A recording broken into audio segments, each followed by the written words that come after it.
lecture, which has been arranged by Comstech in collaboration with NUST, that is National University of Science and Technology.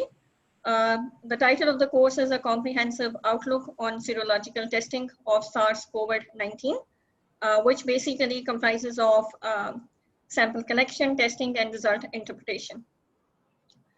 We are very thankful to our participants who have joined us and have registered to us, coming from 12 different OIC countries, from Central Asia, Africa, even from other non-OIC countries as well. And in total, we have 90 participants. Before I invite Professor Dr. Iqbal Chaudhry for his welcome remarks, I would request our participants to please mute their mics so that we have communication, smooth communication. And with this, I would like to invite Professor Dr. Iqbal Chaudhry, Coordinator General Comstech and Director ICCBS, for his welcome remarks. Over to you, sir. Bismillah ar-Rahman ar-Rahim. Good morning and good afternoon, ladies and gentlemen. Thank you, Khazima, for arranging this very important event. Comstech, as you know, is a Ministerial Standing Committee for Science and Technology. This is a large organization primarily mandated to promote science and technology cooperation for the common well-being. And in this mandate, Comstech organized very large number of events, both physically and online. Comstech's last few events include capacity building workshops, courses and lectures of distinguished speakers from all over the world. So this is in the series of same events, which are largely focused on developing capacity. Now, we all understand that this COVID-19 pandemic has made it all more important for us to develop indigenous capacity in the field of virology and vaccine development. We have seen in last 6 months that many countries of the world were not able to carry out sufficient number of tests because they did not really have capacity of conducting such tests. We all understand that this pandemic is not the last one. This is a final sign for us to prepare ourselves and develop national plan and strategies as well as capacity to carry out different kinds of viral testing. Now, we have recently conducted a large workshop in which we had some 300 participants, and they were working closely together with the resource persons to develop capacity in PCR-based testing of COVID-19. Equally important is what actually happens when somebody is infected and develop antibodies against the virus. That is extremely important. According to WHO, this understanding of how many people have been infected from COVID-19 is critically important because that gives us a snapshot of what has happened in the last 6 months and then provide us opportunity of understanding what can happen in future. It's also important for us that we develop this understanding to see how vaccines would eventually react, because this natural immunity or acquired immunity is all the same and required high level of technical competency. We have invited a very important institution to conduct this workshop. National University of Science and Technology of Pakistan is a leading institution. It is among the top 300 institutions of the world. This is a premier research organization and they have done phenomenal work during the pandemic in taking care of lots of very important technological demands which country needed at that time. They were the one who developed various kinds of robotics and other machines. They had developed artificial intelligence programs to monitor disease as well as to carry out surveillance. They've also developed various kinds of respirators and ventilators, but I think the most important one is that two of the resource persons which would present today's workshop course were directly involved in developing Pakistan's first testing kits, which is very important because they've done it in early April, and that is phenomenal because within few weeks they were able to develop a good testing system, which were later approved by Drug Regulatory Authority of Pakistan. Having said that, the objective is that capacity building is extremely important, is our shared responsibility that we all work together. And if we know something, this is the message and essence of our religion, that we teach it to the other. And that's how knowledge promote, how well-being promote, and precisely the core mission of Comstech deals with it. So I'm so extremely grateful to a very large number of participants who will join us soon, and to the resource persons who are very competent and skillful in developing not only the test kits, but also to deliver a message across. And I'm also grateful to my colleagues in Comstech for arranging this organization, as well as in ICCBS, Dr. Hina Siddiqui, for making sure that all technological aspect of this online course is properly taken care. With this, I would like to invite Khazima to introduce both distinguished speakers of today. Thank you very much, sir, for your kind words. With this, we will officially start our program today. And for the lecture number 1, I would invite Dr. Anila Javed, who is Assistant Professor at National University of Science and Technology, and she specializes in healthcare biotechnology. Before she starts, I would also like to introduce our second facilitator, who is Dr. Ali Zohaib. Dr. Ali Zohaib, again, is one of the faculty at National University of Science and Technology, working in the area of healthcare technology. And both these faculty members of NUST are heavily involved in leading efforts to fight coronavirus in Pakistan in particular. And with this, I would invite Dr. Anila Javed to start off with her presentation. Over to you, Dr. Anila. Okay, ji. Hello, assalamu alaikum. Can you hear me, Khazima? Yes, Dr. Anila, we can hear you. Please start. Okay. Thank you so much. First of all, assalamu alaikum and good afternoon. I think it's to everyone, and special thanks to Professor Dr. Iqbal Chaudhary for giving us this opportunity and inviting us to present on such a prestigious international forum, and Comstech and all the organizing persons for their support. So before we start officially, I would, as you have seen the program, so the format of the workshop will be, so we will start off with very basic things, what is serology and why testing is performed and how it is important.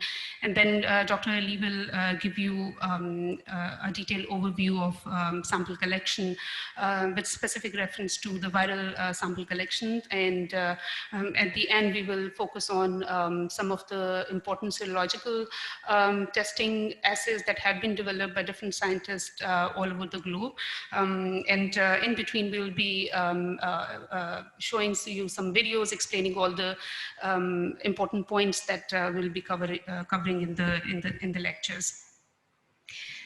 So as Khazima introduced, I'm Dr. Anila Javed, and I'm serving as Associate Professor at ASAB NUST for past 7-8 years. So my specialization is viral immunology. So we are working on some immune modulators with reference to viral infections, as well as some cancer immune markers as well. So today I'll be talking about the serological testing, so which is mainly, so it is one of my, you say, the favorite topics from immunology perspectives. So serology, as you all know, is basically it's a scientific study of the serum and all other body fluids, but special focus is always on the serum, because serum contains all the major markers, antibodies, and complement system, and other immunologically important markers. So serology has a very important and greater contribution when it comes to diagnostics, because in diagnostics, the major thing is identification of antibodies, not only in the serums, but also in other body fluids. Now, the normal perception is that probably serology or serological testing is just limited to the infectious diseases. But in fact, there are three major fields where serological testing has played a very major role. One is the identification of different infectious diseases, various microorganisms, including the bacterial as well as the viral flora. The other important application of serological testing is against other foreign proteins, for example, during transfusion and blood matching, and other such type of testing is majorly involving the serological concepts. And then a lot of autoimmune diseases, when we study and when we talk about not only diagnostics, but also the prognosis, that is also accompanied by or encompassed by the serological principles. When we talk about the serological diagnostic testings, these particularly refers to the methods that are used to identify antibodies and antigens. So normal perception is that probably serology is just identification of antibodies, but we also refer those tests where indirectly antigens are also detected. Those tests are also referred as serological tests. When we'll go into the detail later in the later slides, you will get to know how this phenomena occurs. Serological tests are, as I said, performed to diagnose the infection as well as the autoimmune illnesses. We also use them to check if a person has immunity against different diseases, and also for the blood typing. And more recently, in forensic serology, we also investigate the crime scene evidences, and along with the DNA testing, serological investigation is also playing a critical role. So there are several methods that had been used and proposed, and I think there is a very huge window of opportunity for the development of serological tests for various diseases in the field of serology. One, because with the advent of new technologies and new automated systems, the serological testing is gaining a lot of it is being escalated. And the second important thing is that as we all know that not only in the viruses but in all other diseases, we see there is a huge tendency towards getting new mutations. So there is always a need for the development of up-to-date and you say novel methods of testing, and that's why industries they are spending, or they're putting a huge effort in terms of R&D on the development of serological testing, and that you have witnessed in case of SARS-CoV-2, where all major companies, they were striving not only for the PCR based testing but also for the serological testing. So major methods, although serological testing is a very vast field, but there are few tests that are considered as like I would not say gold standard, but they are mostly used, and scientists, they try to achieve best of these tests whenever there's a new disease or already existing diseases are focused. So first and foremost is ELISA, then is agglutination, precipitations, complement fixation, fluorescent antibodies, and the fluorescent antibodies is definitely a field where multiplexing is becoming very promising approach. And last but not least, chemiluminescence. So these are a few of the techniques that we will be focusing more during our discussions. So the branch of lab medicine that actually studied the focus on the study of blood serum and identification of infections through serology, and whether it is qualitative or quantitative, that comes under the heading of clinical serology. And clinical serology, I think it is one of the major field that we need to focus. So diagnostic of infectious diseases, if you just have a quick look on this flow chart, you will see that majorly there are direct methods for identification of infections, and there are indirect methods of identification of certain infections. Now, whether you go for a direct method or indirect method, all of these methods actually at some point or the other, they are focusing on the serological testing.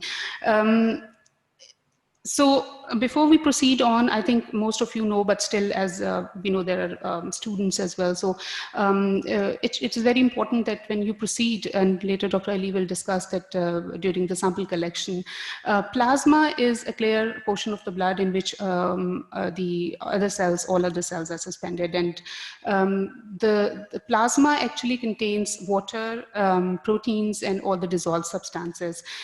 So it has everything except the blood clotting factors. So as you can see over here, all the other components, including sugar, protein, salts, lipids, as well as some important protein components are also present in the plasma. So one of the major, why I'm discussing this, because one of the major challenge when you develop a very robust and very specific serological test is that you have to keep in mind that there should be no non-specific reactions, and the composition of all the proteins and the effect of those proteins into the antibody and antigen interaction should also be taken into consideration.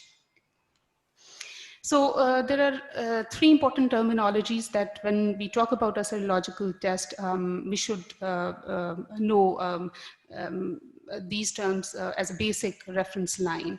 So validity of a serological test, and not only serological test, I would say for any diagnostic test, validity is an indicator of which individual actually have the disease and which not. So whenever we develop a test, we validate that test not only at the lab scale, but also at the clinical scales. That's why probably in a normal procedure, not in the emergency situation such as the recent pandemic, but in normal situation, when you develop a test, you validate the test first at the lab level, and then you perform the laboratory trial, and then you move for the clinical trial. So the validity actually encompasses specificity as well as sensitivity.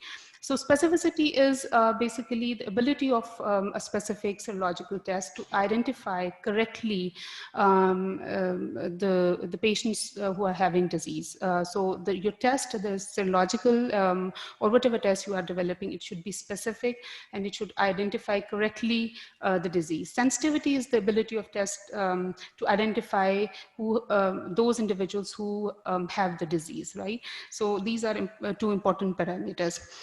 Now, antigen-antibody interaction, I'm sure most of you have an idea that the level and extent of antigen and antibody interaction is dependent upon a lot of interactions at the molecular level. These include hydrogen bond, ionic bonds, hydrophobic and hydrophilic interactions, and van der Waals forces.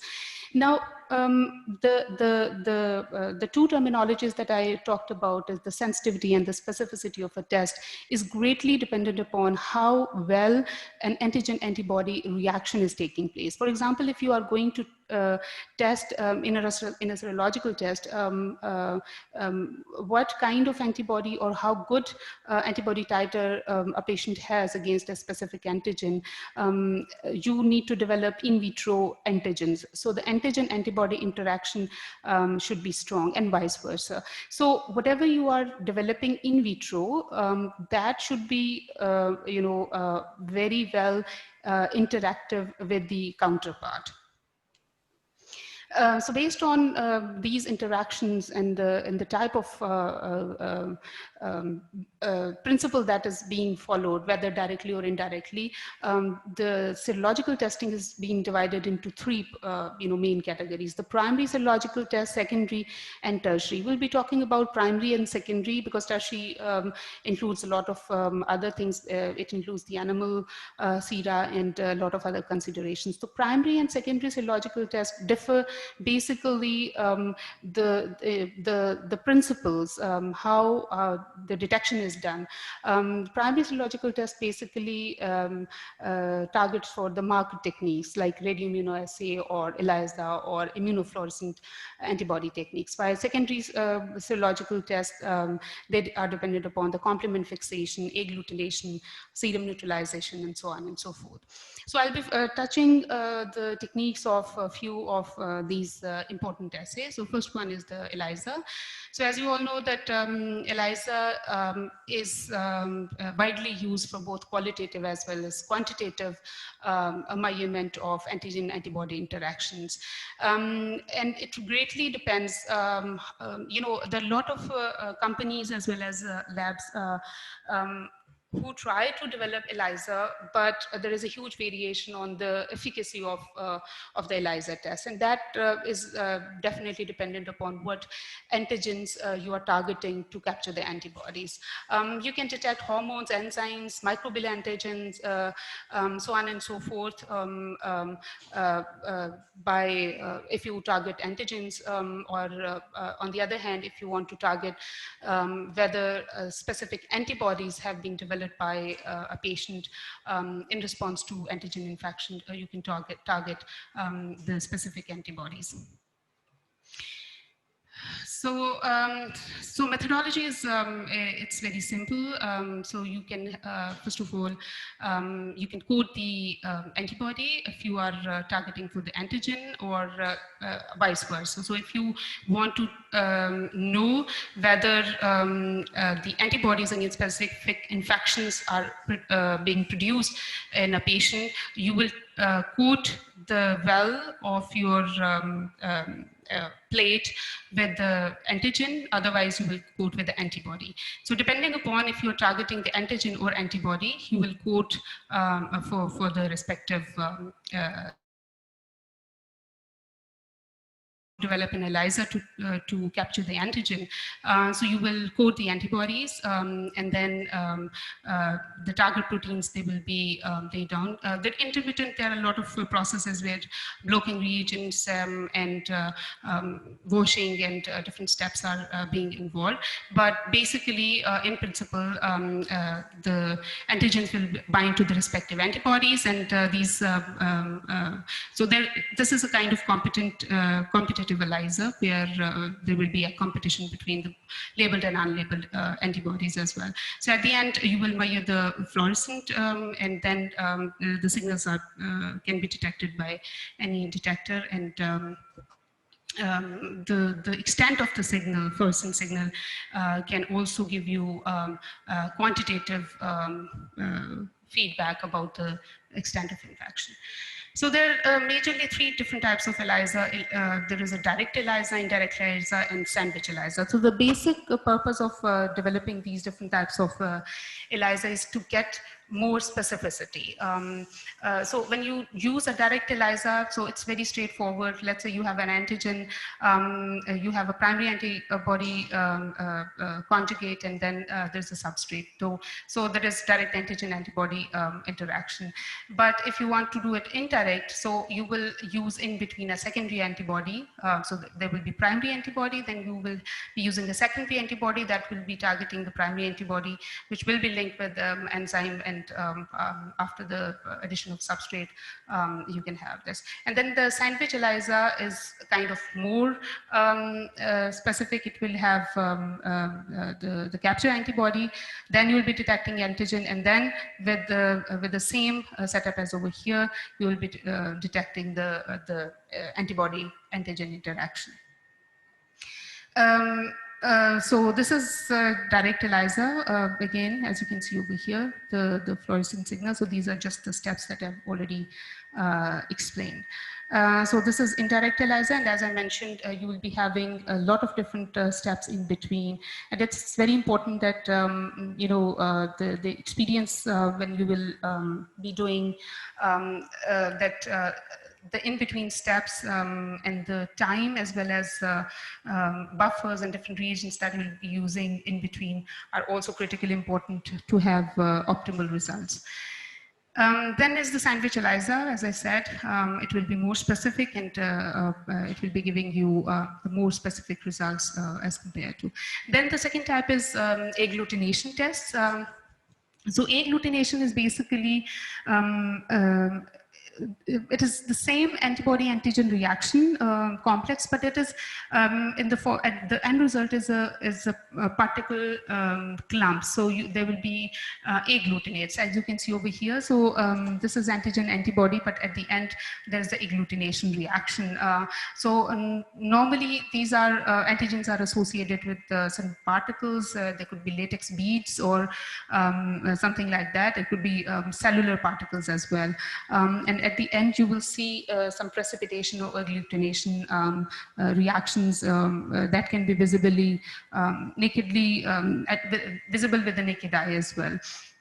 And if this complex is specifically targeted to the RBCs, then the same test is referred to as hemagglutination assay. So, so theoretically, all antibodies can participate in antigen-antibody reactions, but there are, I'm sorry, but IgM, as you can see over here, because it is the multivalent antibody, so the maximum agglutination reaction or results can be visible when it's IgM.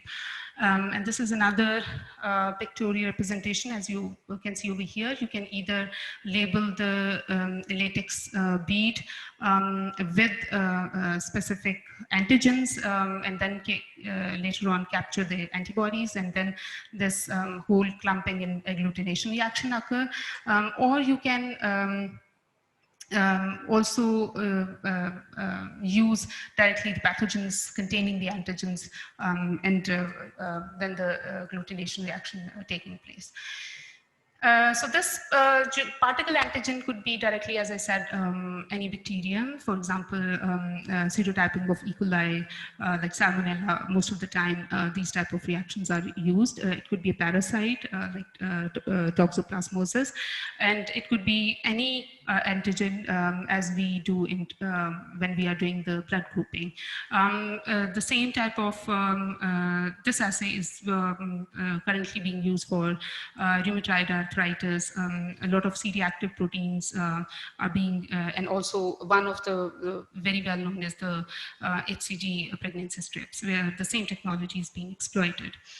And this is the, as I said, when the agglutination reaction takes place, when the antigens are present on the RBCs, and the lysis of RBCs takes place, that is particularly referred as hemagglutination. And hemagglutination, specifically for viral hemagglutination assays, there are a lot of viruses against which hemagglutination assays available. Newcastle disease virus, adenovirus, avian influenza, IBV, and mycoplasma. So the principle is the same. You have red blood cells, you have viruses. So if there are receptors, or you can say antigens to which the virus can bind, and then there will be lysis of the RBCs. So in the absence of, let's say, antibodies, when the person will not be having any infections, so you will be, so these are RBCs and the virus, and okay, so so agglutination reaction will take place, and but if there will be antibodies present against specific antivirus, which means that if a person is having an infection, you will see a virus will be unable to bind the erythrocyte, and you will not see any reaction in that case. This is the same, and then the Coombs test. So this is, I think, one of the most commonly used test. The Coombs test is basically it is one of the tests where non-agglutinating antibodies, for example, anti-RH antibodies or antibodies of hemolytic anemia. So these are the antibodies where these are non-agglutinating antibodies, which means that the agglutination reactions are not very extensively, or you can say very strongly exhibited by these antibodies. So over there, then we use Coombs test. Again, there are two different types of Coombs test. One is direct Coombs test, where you directly use the patient RBCs, and you use the Coombs reagent, or also known as antiglobulin, and then the agglutination reaction takes place. This is a clear picture where you can see, for example, this is a patient sample, and then Coombs reagent is being used, and then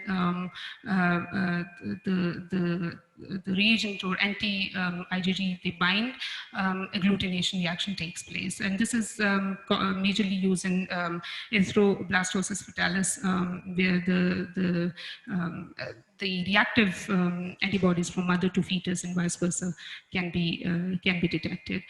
In the indirect Coombs test, we use the same strategy, but the only difference is that we have patient serum, and then we have target RBC. So so let's say if the RBCs that are being used with the patient samples, if there is a direct interaction with, as of antigen antibody, then the reagent when you will put in will have the agglutination reaction. But if there is in patient sample there are no antibodies directed against the RBCs, there will be no agglutination reaction. So the last neutralization assay. This is one of the assays that has been, recently gained a very a huge acceptance, and the fact that it's a very, directly giving you the results. So as the name indicates, the virus actually, there are viruses that directly cause the cytopathic effect when they infect the cells. And the CP effects that is formed when the viruses, they infect the cells get bled, and the multinucleated giant cells, they give the cytopathic effect. So if, let's say if a patient is infected, so this is a kind of workflow.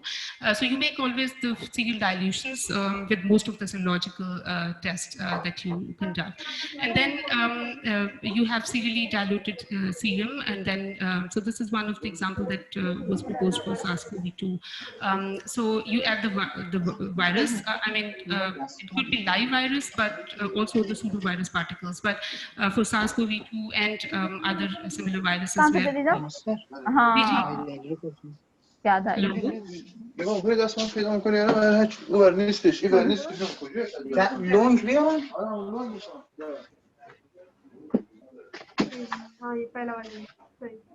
So it could be pseudovirus, or it could be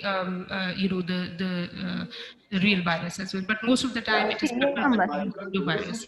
So when you add those cells, so 18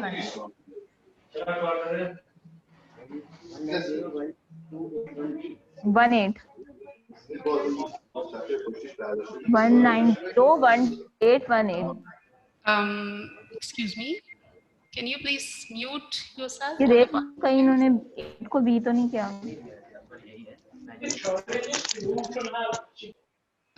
Khazima, hello. Okay, so if the patient, Gigi, I would request our participants to please mute their mics so that we can focus on the lecture, please. Yes, please. Thank you. So, so if the patient will be having already antibodies developed against certain infection or viral infection, these antibodies will be neutralizing and there will be no cytopathic effects seen. And then is the radioimmunoassay. Radioimmunoassays are also called the Bersin yellow test. So the important thing about them is that instead of fluorescent dye, they use radioisotopes. So as you know, radioisotopes are not good choices all the time because of the radioactivity. But nevertheless, these tests had been used in past as well because of the fact that they're very sensitive and they have been used to detect the hormones, enzyme, tumor markers, and viral antigens as well. So the basic principle of radioimmunoassay is the same. You have antibody-antigen interaction, but it's a competitive type of reaction where the antigen is labeled with a radioactive component, and then when everything is mixed, to the bound fraction as well as the free fraction that has interacted with the antigen, they both are counted. So this gives a quantitative as well as qualitative result of the antibody-antigen interaction. And the last is complement fixation test. Complement proteins, as you know, they are, it's a cascade basically. And the end result of complement fixation is when these proteins are present, they result in lysis of the cell or cell bursting, so as to say. So when you have a serum from a positive patient, you first preheat the serums, and then you preheat because there are complement proteins already present in the serum of the patient. So you just want to get rid of all those complement proteins. You have to keep temperature to the point where you just don't lose the antibodies, but just the complement proteins are destroyed.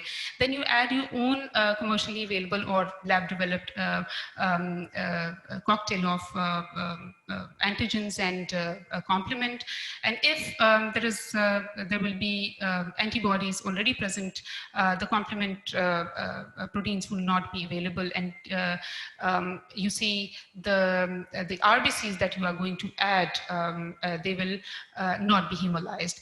On the other hand, if there will be no there will be no infection, or if you take a negative serum, you will see that the antigen-antibody reaction is not taking place, and the complement protein that you have added initially, they will be available, and when you will add the RBCs, the complement protein will be available, and the hemolysis of RBCs will be taking place. So that was the last, and thank you so much for your attention. So we'll be going for the relevant videos. So due to shortage of time, it's not possible to show the videos of all the tests that we have covered, but few of the important ones we are going to play. And after the video session, there will be a question answer session. Thank you so much, and we'll be back for question answer session. Thank you.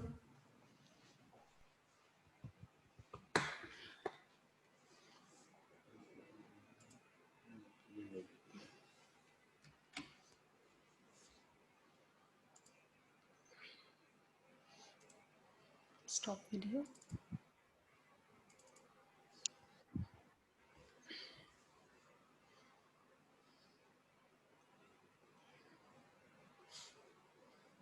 Enzyme-linked immunoabsorbant assay. Can you please stop the video share?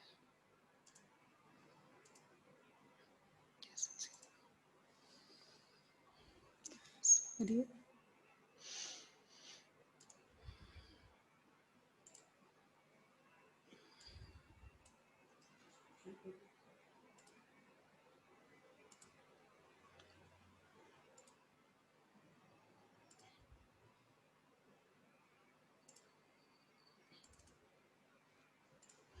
Please.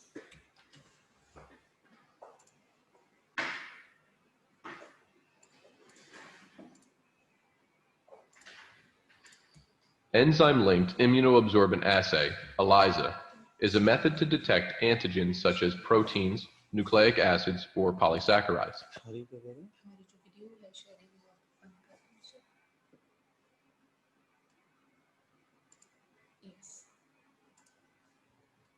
First, an antibody specific to the antigen of interest is attached to a solid support.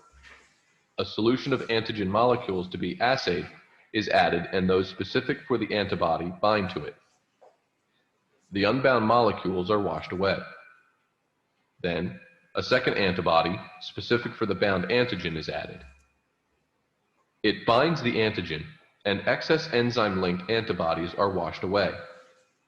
Finally, the substrate for the linked enzyme is added. The enzyme catalyzes the substrate to make a product which is fluorescent or changes color. Measuring the intensity of the fluorescence or color indicates the amount of antigen present. At-home pregnancy tests are a common practical use of this technique.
Welcome to my new video series known as Biotechniques Explained in Less Than 5 Minutes, where I explain biological concepts in less than 5 minutes or so.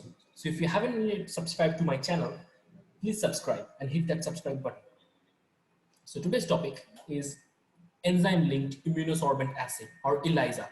So this assay is a colorimetric test that uses antibodies and color development reaction to identify certain substances like antigens, or it could be also used for detection of antibodies.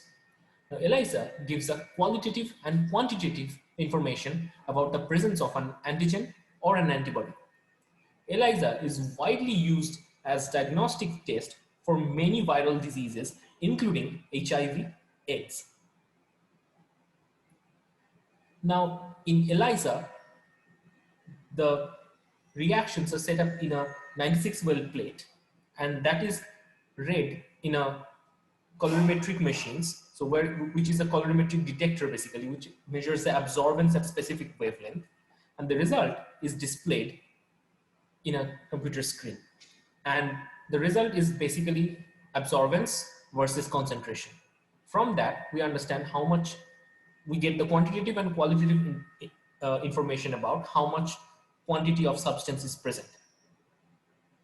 Now, there are three variants of ELISA. We would discuss one by one. So the first variant is indirect ELISA, which is used to detect an antibody against a known antigen.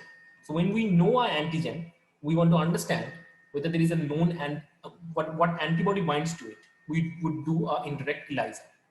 In this situation, wells of the microtiter plate are coated with known antigen. Here the antigens are marked in yellow. Then the antibody to be tested is added into the wells. Hopefully, if the antibody is specific against that antigen, it would bind to that antigen. Now, enzyme-linked secondary antibody is given, and while substrate is provided, the enzyme would give rise to product, and that results in color development. So if the color is developed, that is an indirect proof that the sample that we provided has that specific antibody against the antigen which is coating the surface of this 96-well plate. So that is how we understand whether an antibody is present in a particular biological sample. Example, a patient's blood or a patient's serum, etc.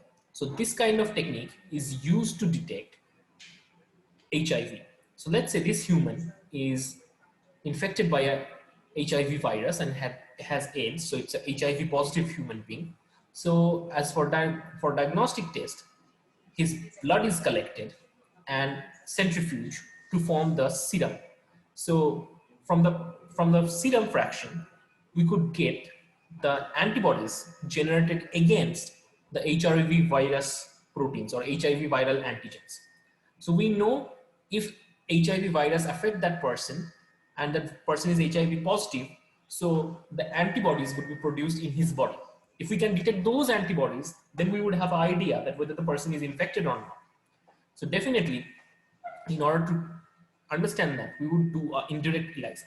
So we would see if the antigen is present. That means the person is HIV positive. If the antibody is absent, the person is HIV negative. Now in a lab, what would happen is they would give the patient's serum into the well, so which is previously coated by antigens present on the viral surface. So if the serum contains the antibody against the viral antigen, then it would definitely bind in the antigens coated on the surface of the well. And thereby, when we put the secondary antibody enzyme linked, it would develop a color reaction upon giving a substrate. But on the other hand side, if the patient's serum doesn't have that antibody produced, doesn't have the antibody produced, should be produced in a viral response, then there would be no color reactions because the secondary antibodies doesn't bind to a primary antibody and unable to give a color reaction. So that would be HIV negative. There are other variants known as sandwich ELISA, which is used to detect antigen of interest. For example, we wanted to detect an antigen, whether an antigen is present in a patient's blood sample or not. So what we can do, we know that antigen binds to specific monoclonal antibody. So we can coat the well of the microtiter plate with monoclonal antibody. After that, we can give the patient's serum or patient blood or anything like bodily fluid like that. And then we can give another monoclonal antibody coupled with enzyme. And then we put the substrate. Now, if the monoclonal antibody coupled with enzyme is binding to that particular antigen, then a color would develop. That would tell, indeed, that antigen is present in the patient sample or patient's blood. So that is how we understand whether antigen is present in the sample or not. Whether indirect ELISA tells us about whether an antibody is present or not. Now, once we know antigen is present, another question is that how to detect how much antigen is present. And competitive ELISA give us an understanding about that. So in competitive ELISA, you are asking a question that how much antibody is produced in a patient sample, or so definitely how much antigen is produced in a patient sample. So what you would do, you would previously incubate some antibodies which you know is produced against these yellow antigens. And then what you would do, would coat a surface of the well with these yellow antigens. Now, if the antigens are present in ample, then all the antibodies we provide against it would bind. And there would be very less amount of free antibodies available to bind to this antigen coated surface. So once we give it, so what would happen is most of the antibody would be in a floating condition because it cannot bind to the antigen coat of the well. So ultimately, a faint color would be developed. So there are two possibilities. One is there is a dark color reaction happening. That means there is if the dark color is developing, the antigen concentration is very low. Because as the antigen is low, when we incubate with antibody, few antibodies bind to the antigen, but most of the antibodies are now free, which can in turn bind to the antigens coated onto the surface of the well. And when we provide a secondary antibody, it can give rise to a color reaction. But if there is too much of antigen present, then once we provide our antibody against that antigen, almost all the antibodies are occupying the antigen. And now when we provide the whole solution into the ELISA well, there is no more free antibody which can bind to the surface coated antigens. That's why once we provide the secondary antibody, a very faint color or no color is developed. So that is how we understand that how much antigen is present. So if it's more antigen, then so if a lot of antigen is present, then a very faint color would be developed in a competitive ELISA. But if there is very less amount of antigen, then the dark color would be developing in the competitive ELISA. So that is all about ELISA. So I hope you enjoyed this video. If you like my video, give it a big thumbs up. Don't forget to like, share, and subscribe. Thank you.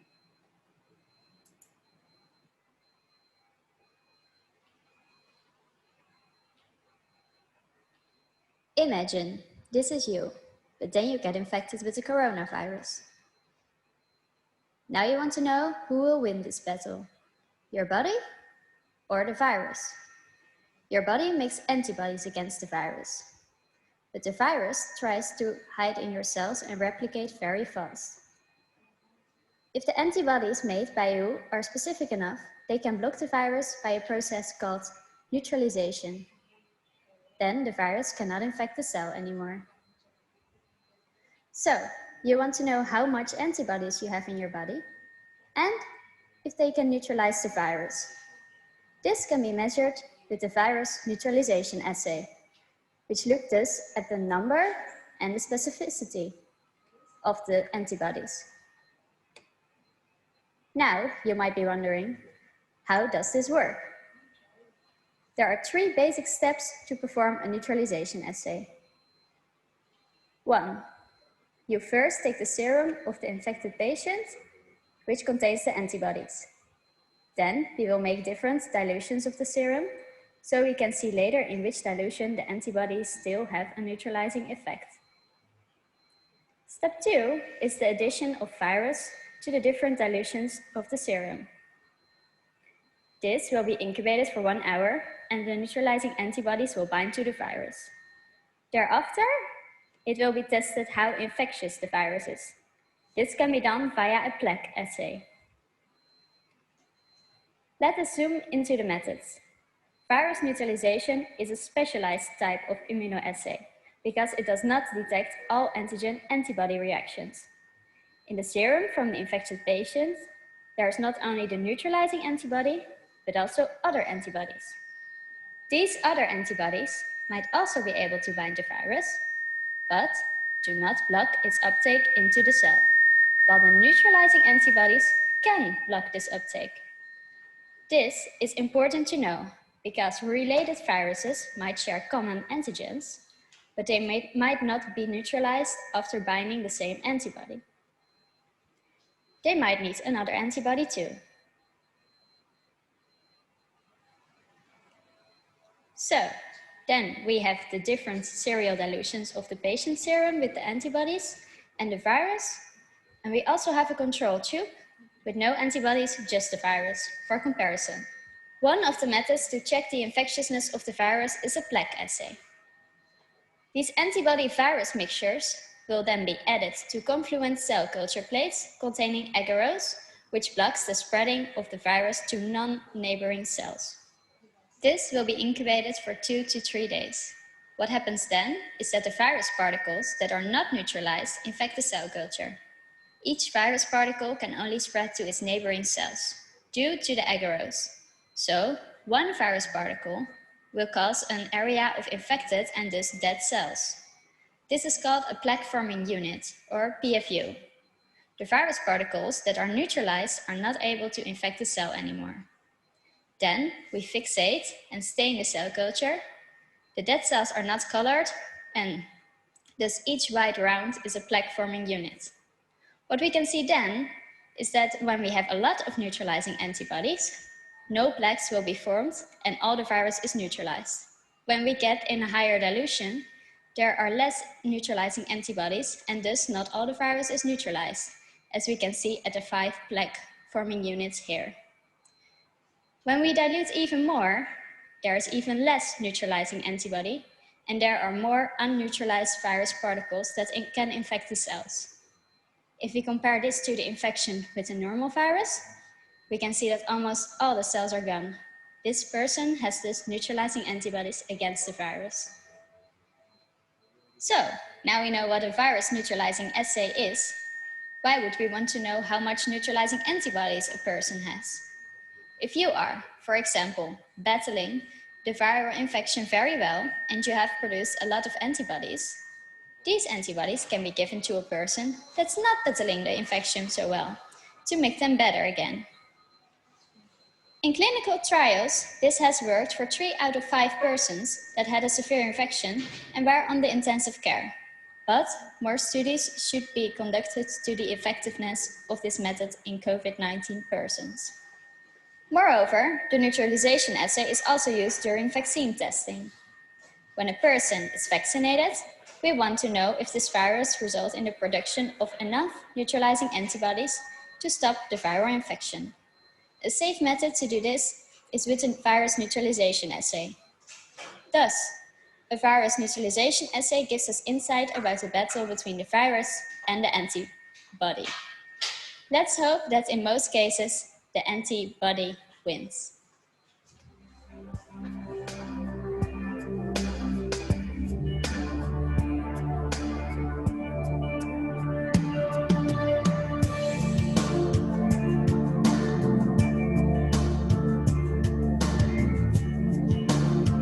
Red blood cells from chickens are used in the hemagglutination test to detect avian influenza viruses, and in the hemagglutination inhibition test to detect for the presence of subtype-specific antibodies.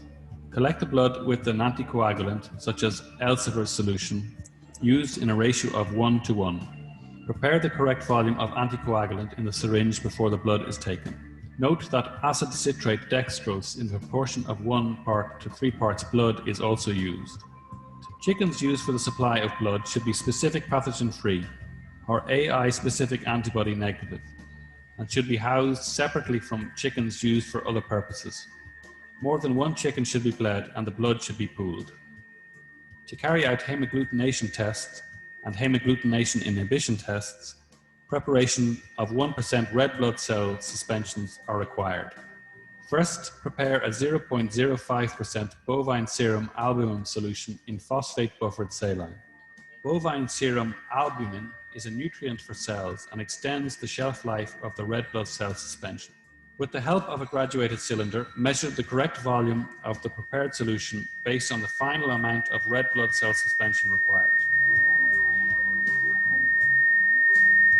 Place it in a sterile glass bottle and proceed with the red blood cells washing procedure.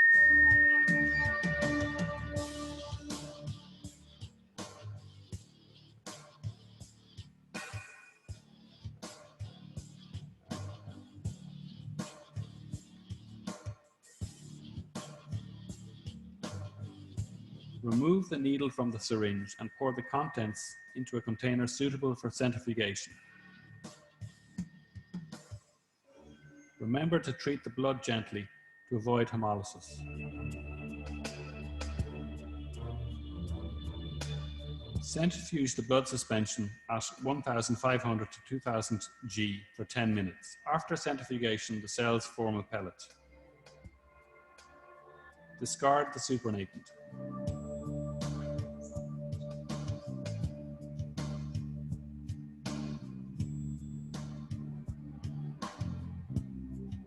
Fill the container with PBS to wash the red blood cells and mix by gentle inversion. Centrifuge at 1500 to 2000 G for 10 minutes. Repeat this process 3 or 4 times until the supernatant is clear. After the wash, remove the supernatant using a pipette, being careful not to disturb the pellet of red blood cells.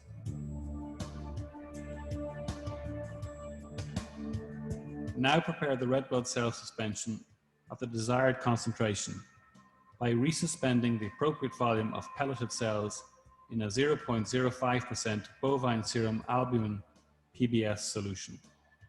The accuracy of the red blood cell percentage has to be controlled by a spectrophotometer with the help of a cell counting chamber or a microhematocrit. The ratio of the serum to red blood cells may dramatically affect the sensitivity of the agglutination tests. A cell suspension that is too concentrated or not concentrated enough may produce false positive or false negative results. Prepare an additional red blood cell suspension at a concentration of 10% for the pre-treatment of sera from species other than chicken. Again, add the necessary volume of pelleted blood cells to the 0.05% bovine serum albumin PBS solution previously prepared. Store the suspension at 4 degrees for up to 5 days. As the cells settle under gravity, control that the storage solution remains clear. Any red color in the storage solution indicates hemolysis of the cells, and in this case, a fresh suspension of red blood cells should be prepared.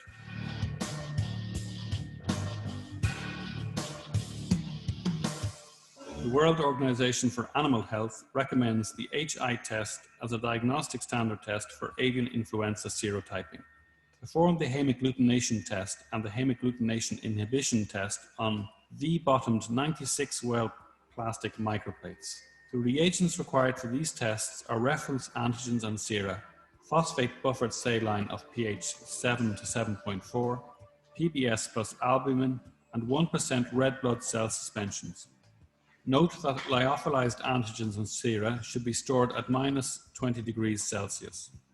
Once antigens are reconstituted, store them at -80 degrees Celsius, while reconstituted sera for positive and negative tests can be stored at -20 degrees Celsius. Keeping reagents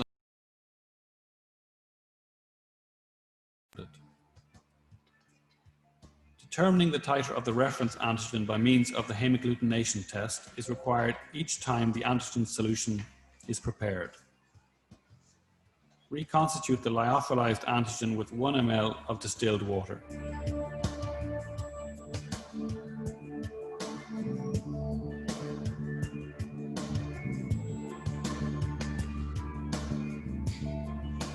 Mark the microtiter plates with the subtype of the antigen in use.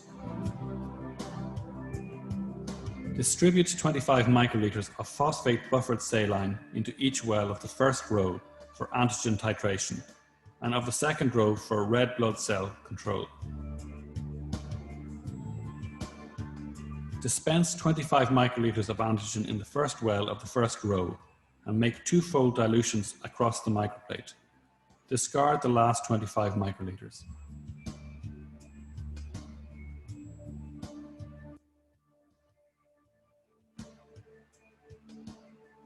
Add 25 microliters of PBS to all wells.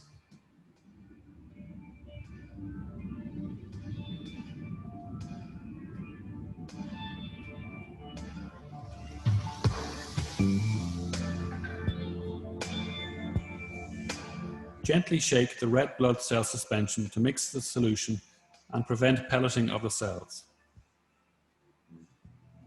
Finally, add 25 microliters of 1% red blood cells to each well. Mix by tapping the microtiter plate gently and incubate it for 30 minutes at 20 degrees Celsius or 60 minutes at 4 degrees Celsius. Read results when the red blood cells of control wells have settled, forming a distinct pellet in the bottom of the well. Reading is done by tilting the plate and observing the presence or absence of a tear-shaped streaming of the red blood cells. Wells with no hemagglutination should flow like the red blood cell control wells. When the tear-shaped streaming in the red blood cell control wells is complete, mark the highest dilution giving complete hemagglutination of the red blood cells in the first row. This dilution contains one hemagglutinating unit, HAU. Record the information on the tube with a permanent marker. To perform the HI test, a 4-hemagglutinating unit antigen solution is conventionally used.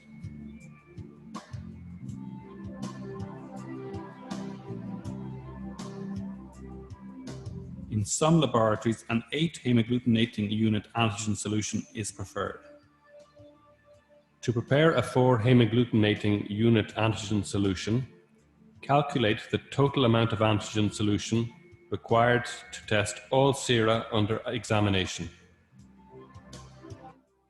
Calculate the hemagglutinating titer containing 4 hemagglutinating units by dividing the antigen titer by 4. For example, if the hemagglutinating titer is 1 in 512, 4 hemagglutinating units will be obtained by dividing the titer by 4. That is 1 in 128. A dilution of 1 in 128 of the hemagglutinating antigen will be used to prepare the antigen solution for the HI test. Prepare the antigen solution according to the calculation.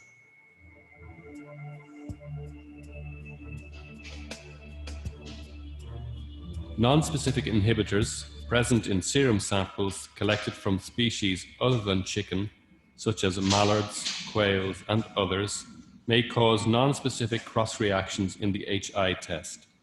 Such substances can be removed by pre-treating the serum by heat decomplementation and by adsorption with chicken red blood cells. Heat the serum in a water bath at 56 degrees Celsius for 30 minutes before pre-treatment with a 10% red blood cell suspension.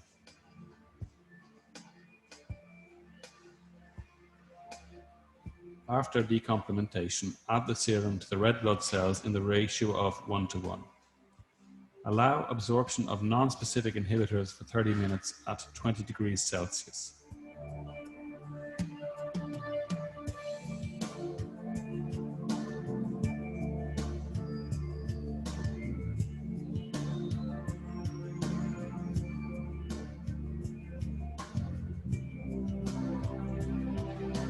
From time to time, mix by gentle inversion to allow all inhibitors to come in contact with the chicken red blood cells. Red blood cells are then pelleted by centrifugation at 1500 to 2000 Gs for a few minutes. serum is now ready to be used in the HI test. The World Organization for Animal Health recommends the hemagglutination inhibition test as a standard test for avian influenza subtype-specific antibody detection. In surveillance campaigns, it is recommended to perform serological diagnosis of both OIE notifiable avian influenza H7 and H5 viruses. Identify the samples under examination on the microtiter plate with an indelible marker. The last 3 rows will be used for the positive control serum, the negative control serum, the control of the 4-HAU antigen solution, and the red blood cell control respectively. Mark the division between the 6th and the 7th well of the last row and use the first 6 wells for the back titration of the antigen solution and the last 6 for the red blood cell control. Distribute 25 microliters of PBS in all wells of the microtiter plate, with the exception of the first well of the antigen solution control wells in row H1. Dispense 25 microliters of serum into the first wells of the first column, using a new tip for each sample.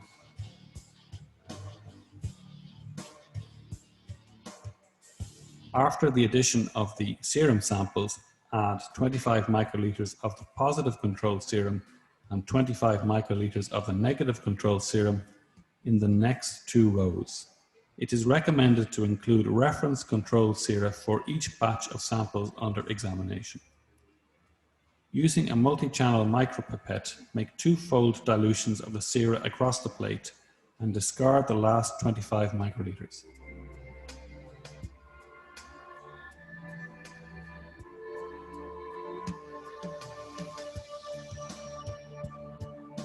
Add 25 microliters of the relevant antigen suspension containing 4-HAU across the plate, with the exception of the last row.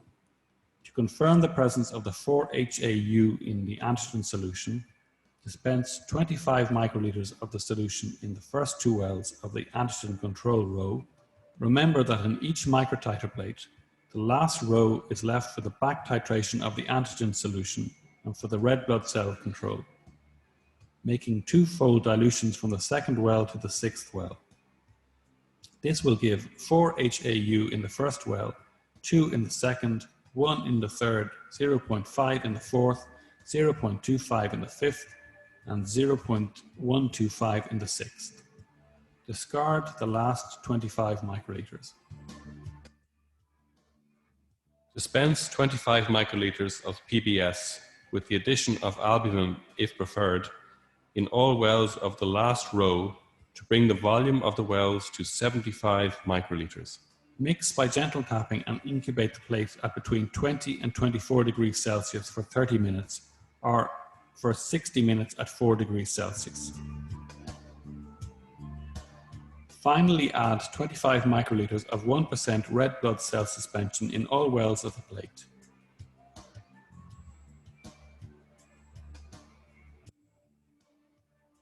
Mix by gentle tapping and incubate the plate at 20 to 24 degrees for 30 minutes or 60 minutes at 4 degrees Celsius.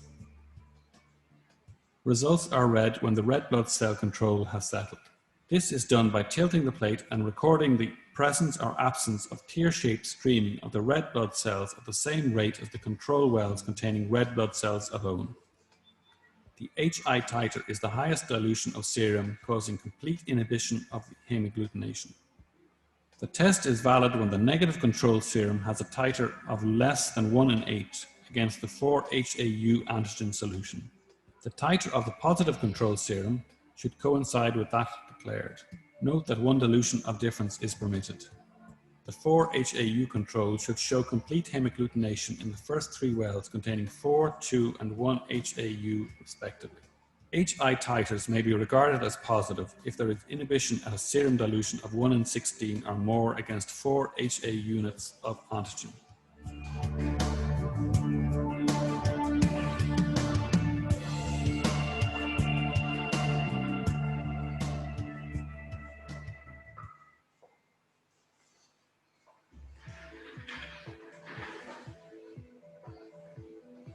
Chemiluminescent reactions emit light by means of a chemical trigger.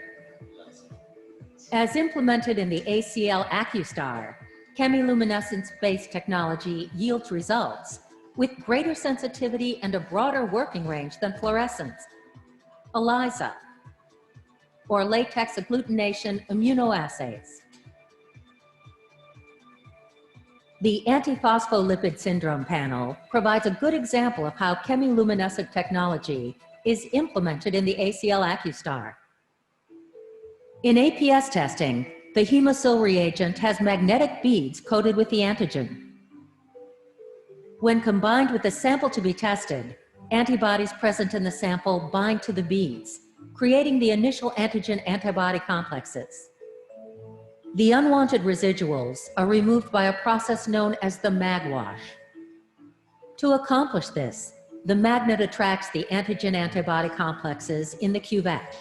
The plasma and residuals are then automatically removed. The magnet retracts, releasing the antigen-antibody complexes.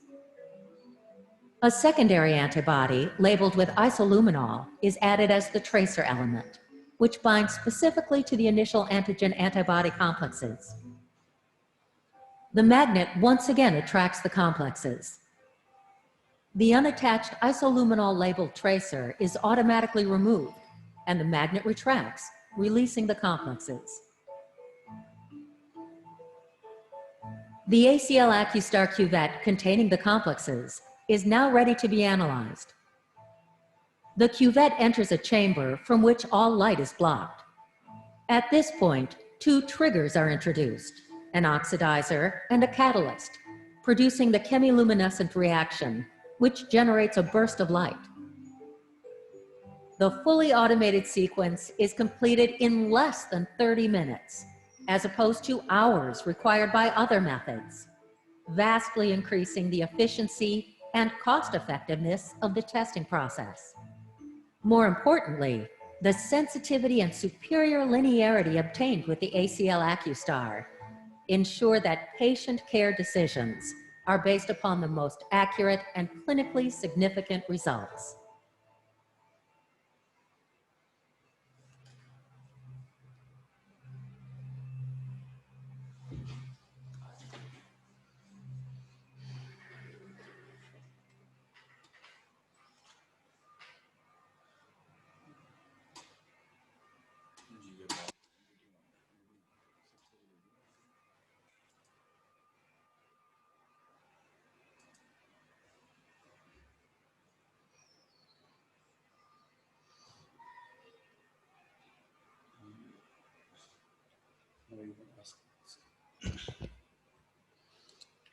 So thank you so much for your attention, and the session is now open for question and answer, please. Yeah, Dr. Anila, I have an announcement to make, please, if you allow me.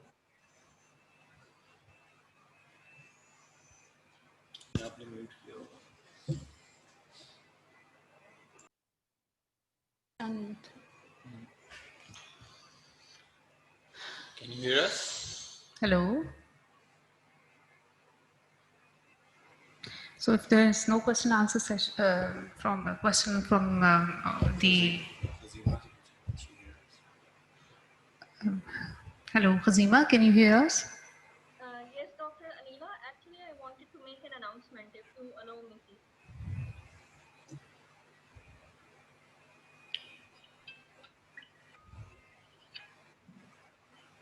Hello, Dr. Anila, can you hear me?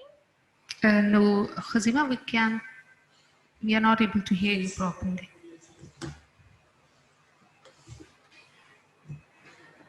Hello, Assalamu alaikum, Dr. Anila, can you hear me?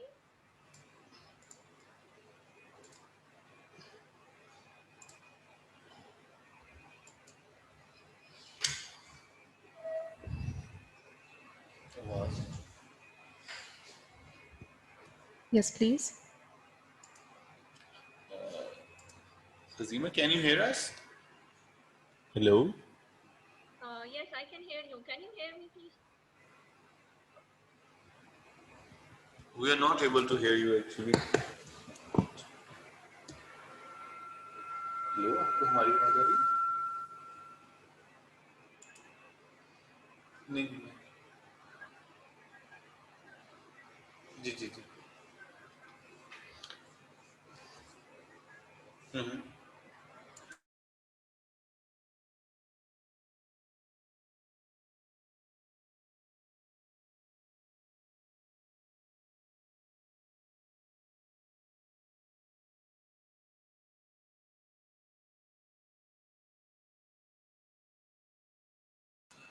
Hello. I'm sorry, there was a technical glitch.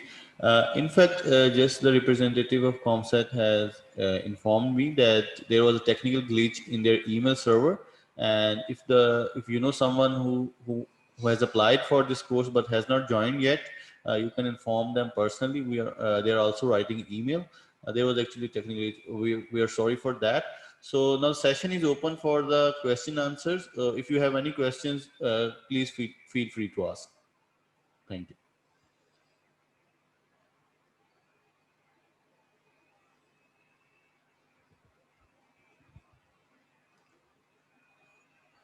So if there are no questions, we'll be taking a 10-minute short break and then we'll be back. So I hope then we will continue with our next second portion of this course. See you then after, let's just say we have a tea break for 5 minutes or 10 minutes. Thank you.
This one is for me.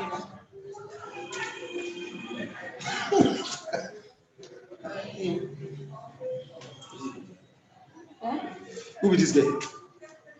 No, my friend. Silva. Silva. I know her. Yeah. For me, okay. Yeah, para come. Eh? That's good. Silva. Yeah, you know her. Right, no, that. You know that. You know, Who tell you? give me a number. Silva. I give you a number, you surprise. Can you give me? Look at this surprise.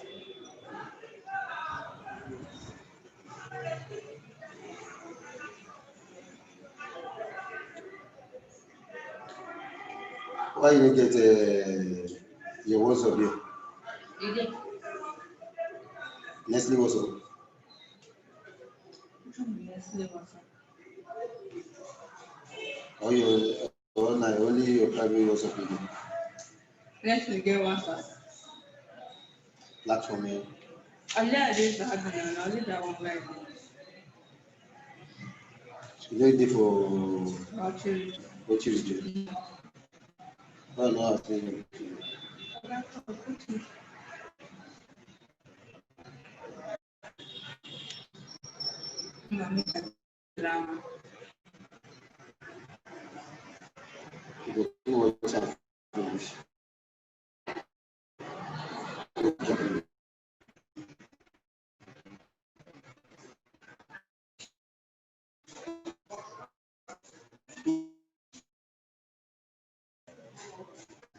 Okay.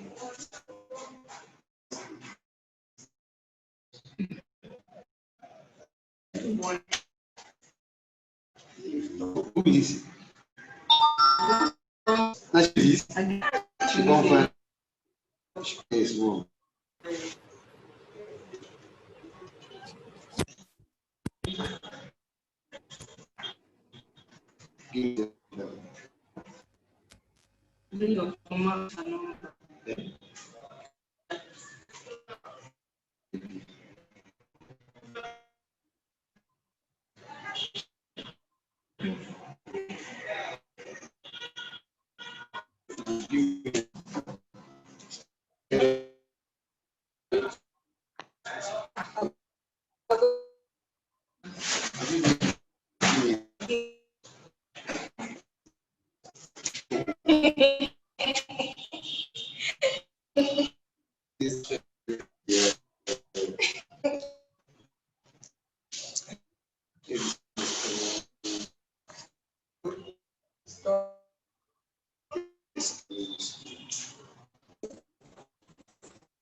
Hello, everyone. Hazima, can you hear me?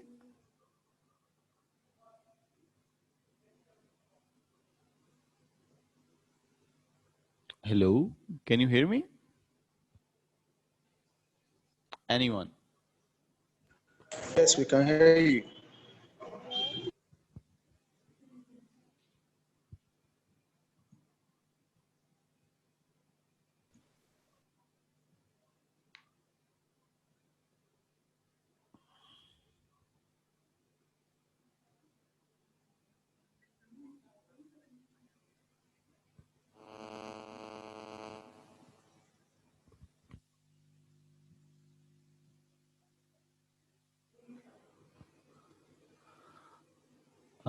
So welcome back, everyone. In fact, here is 1:40 in Pakistan. So I would say good afternoon, everyone. I'm not really sure about the time zones on your side, but whatever it is, you are good afternoon from my side. So my name is Dr. Ali Zohaib, and actually, for my background, I did my PhD from Wuhan Institute of Virology, from the same lab, which is very famous nowadays, and from the same professor, Professor Dr. Shi Cheng Li. I'm her PhD student. I did my PhD last year. And today I have actually slightly modified my topic of presentation. Instead of just focusing on serological sample collection, I'm like more presenting towards how to preserve, transport, like sample collection, management, and transportation of the samples which are containing viruses or just purified viruses. So first of all, we should be very clear that the sample management and transportation depends upon the category of the pathogen on which, for which category the pathogen belongs. So there are actually 4 categories: risk group 1, 2, 3, 4. However, there's slightly difference between Chinese classification and the US and other, you can say the European classification. Chinese classification classify the risk group 1 and 2 are the most high risk, highly pathogenic microorganisms, whereas for the US and European classification, there is an opposite one that they classify risk group 1 and 2 as the least pathogenic microorganism.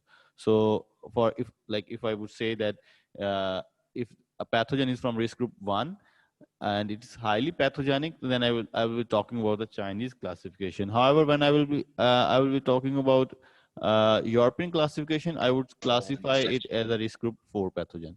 So if we just in order to avoid the confusion, we will be working towards the US and Western classification system, which is like risk group 1 is non-pathogenic, risk group 2, and then 3 and 4 are the highly pathogenic microorganisms. So first of all, we will discuss about the sample collection, then isolation procedure, then we will little bit not very detailed about the classification methods or how you identify them, and then we will provide a platform for research and information exchange. We will discuss that how can we preserve and make a virus resource bank if we really want to, or it can be used for also for the other pathogens. So there are different type of samples which we usually collect for viral diagnostics. One, Dr. Anila has perfectly explained about the serodiagnostics. We need blood and serum. She has explained the difference, but we will show you the video after this presentation. And first, the blood is usually the venous blood we collect. Moreover, if you see on the right side of the picture, there are few of my colleagues from Wuhan Institute of Virology. They are collecting migratory birds defecations. So there are sometimes you want to detect that unknown viruses. You have to do metagenomics or some other techniques which are more advanced, and you want to detect that maybe some other viruses are circulating in the animals. And because we can see that SARS-CoV2 is still a zoonotic pathogen, and now it's becoming endemic. Similar was the HIV. So now you can see that how important it is that we do the environmental surveillance, animal surveillance to understand. For that, we have to get the samples to understand the virus circulating in the animal population, to in order to anticipate their zoonotic potential. Here is my group on the right side. You can see this is my professor. He's doing sampling of camels. We were working for a project for camel viral diagnostics, and then on the left hand side, these are my students, and you can also see me in one of the picture. My face would not be visible due to the mask. So depending upon the type of samplings, we are also changing our overalls and PPEs, which is the personal protective equipment. On the left side, you can see I'm actually holding a fruit bat. It's a Indian fruit bat, and it has a potential for Nipah virus and some other pathogenic viruses. So that's the reason that we have uh, taken fully protective equipment, so in order to avoid any dangerous incident during the sampling procedure.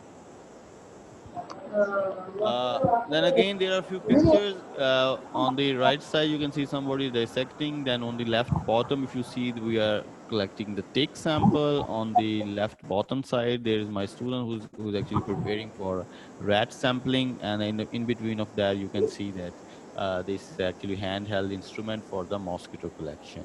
You know, the mosquitoes are very important for arboviral disease, and with climate change impact, the arboviral diseases are more, mosquito range of the geographic range is increasing. With that, you can see that we are more need to investigate the arboviruses on different geospatial environments. So what are the general rules for sample collection? First of all, you need to be very sure what you are collecting, where you are collecting, and how you are collecting. These are the three basic rules to know in your mind. What you are collecting, where you are collecting, and how you are collecting. So your proposals for sample collection, which will be go to the institutional review board or any ethical committee, which everybody has in his or her institute, which take care of the proposal for which involve the animal samplings. So the proposal should go to the IRB, and the IRB will always ask few questions. One is that your method. The animal should, if you are like directly taking the samples from the animals or human, it should be at uh, how to say, the least painful. But if you are also, if you are working with the human subject, so that your data should be randomized. Moreover, your the data should be blinded. You can do it like single blinding, double blinding, and triple blinding, whatever your scope is in that study. Moreover, your the patient data should not be shared uh, without his consent, and the proper consent form should be taken care of. And moreover, also the quantity of the samples, you need to consult with the specialized statistician who will notify you the how much samples are required to work towards the your research. And then you have to choose the method of collection, and then at the end you will go to the site of the collection, where you how many samples and on which place you will be collecting. You can do it like multi-place sampling or single place sampling, depending upon the type of study. Now, if you are dealing with some uh, if you're dealing with the human subject or the animal subject, but you're studying viruses or the pathogen, regardless of the pathogen or viruses, the samplers should have a proper biosafety training, and they know the hazards involved during the sampling procedure. If they are not properly trained, it's not recommended, it's prohibited to send them for the sampling.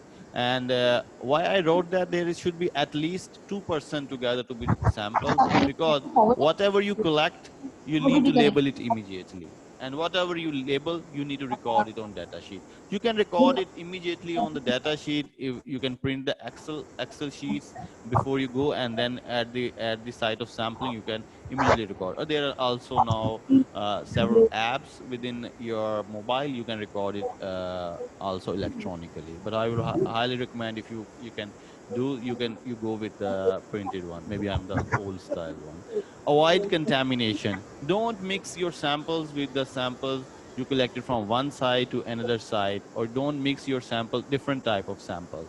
It will later, it will be, you have to separate them, and it will cost a lot of time. Not only time, but when you're collecting your samples, you will be preserving them maybe in liquid nitrogen, depending on, once again, depending on the sample type, maybe in dry ice, maybe in just normal fridge or refrigerated. But when you want to sort them out, you need to waste a lot of time. So it's better that you don't mix those samples together, and do it cleanly, as clean as possible.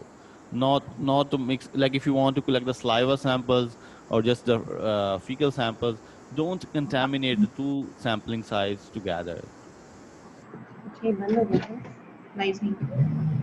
So after the collection, you are now want to detect and isolate. It's very complex, but sometimes a very fascinating procedure. So you collect the sample. On the left-hand side, you can see there are different tubes. You have the tick, that little bug is actually tick, and then at the end you have the stage. Whatever the sample type you have, it can go to several methods. One of that method, which has been explained by my colleague, Dr. Anila, about the serodiagnostic. Others will be like PCR. You can go if you know which virus type it is, or at least you know which family you are targeting, where there are family specific PCRs or genus specific PCRs. You can go with those, and then you can run a gel, and then you can do a जैसे PDF sequencing. If you अगर dope really नहीं भी है ना आपके पास तो आपका targeting a काम चल सकता simple है बस प्रो होना चाहिए simple और इससे आप very पीडीएफ के सिलेक्टेड पेजेस सेव भी कर सकते known virus to you, you can design a qPCR experiment also and detect. If the sample is positive, you can go with the cell culture for virus isolation.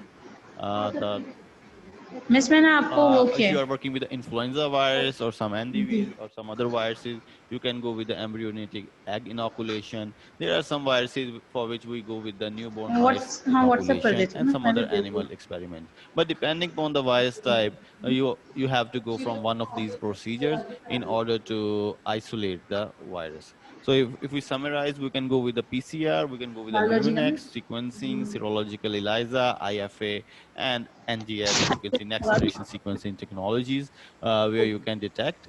And for the isolation, you will go with the cell culture, embryonic eggs, newborn mice inoculation. Cell culture and the animal inoculation are one of the most common methods, specifically the cell culture. If you remember, the SARS-CoV-2 was also first isolated with the cell, and later on, now we have the mouse models, and also people are trying to develop some other animal models to understand the pathophysiology of the SARS-CoV-2.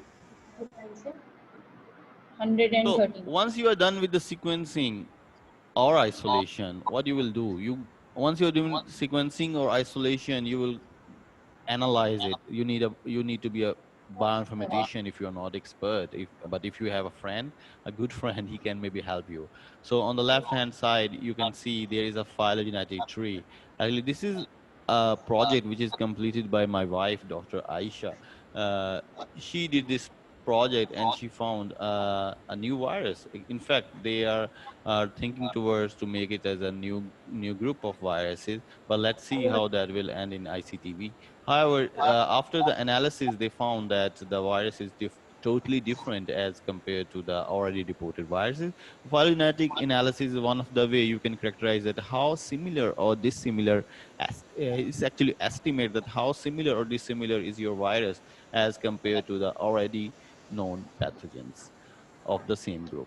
After the analysis, you will see that how many ORFs are there. And if you are successful to isolate the virus, you can also do the morphological classification. You can see on the right bottom, there are some there is a picture of electron microscope. It's an electron micrograph which clearly depicts that there are some viruses present in this picture, and from that you can tell that they are which shape they belong. And then not only for the phylogenetic analysis, but with the basis of your isolation and electron micrograph, you can go for the morphological classification of these viruses. This will help you detect virus not only with the NGS but also with the electron microscopy.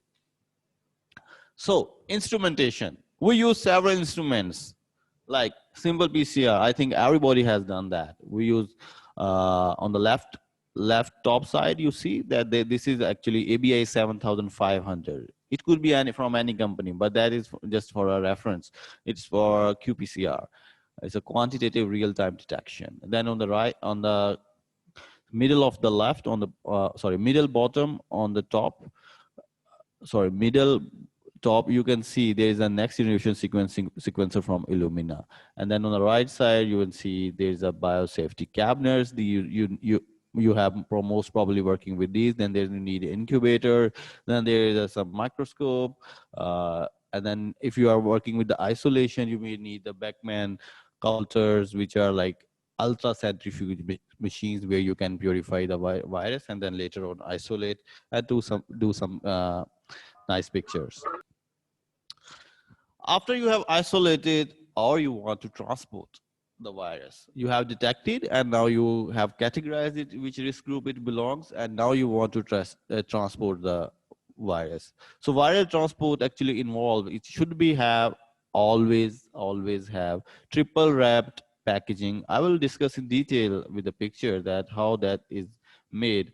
And the infectious substance should be delivered by at least 2 technicians, and they should be professionals. They should know the biohazards involved with that pathogen and the biosafety and biosecurity measures they need to adapt during the transportation of that virus. So this is actually illustration which clearly depict that how a virus or a pathogen is being transported. You can see that there is a primary receptacle. This is actually the main tube which contain your virus or your infectious material, and then you need to put it within the secondary packaging, and then you have to provide some inner cushion, and then at the end there is a aluminum box or some other box which don't tear, which can actually bear the wear and tear of the transportation, depending upon where you are transporting your stuff. So I will go into details about different type of receptacles and what they should contain. So this is actually a primary receptacle. If you can see, this is actually ordinary sample collection tube, which are actually should be waterproof, leak proof, and it contains infectious substances. And when you are wrapping it, you should wrap it with the absorbing material. Why should we wrap it with the absorbing material? It is due to we want to, if there is a spillage of or breaking of the receptacle, it should be absorbed within that area and should not come out. Why? Because we are dealing with the viruses which are highly pathogenic, and we don't want to expose our environment on the persons who are dealing with those substances. So here is after the primary packaging, and you put it in the secondary packaging. Secondary packaging once again should be waterproof, should be leak proof, and should contain primary packaging.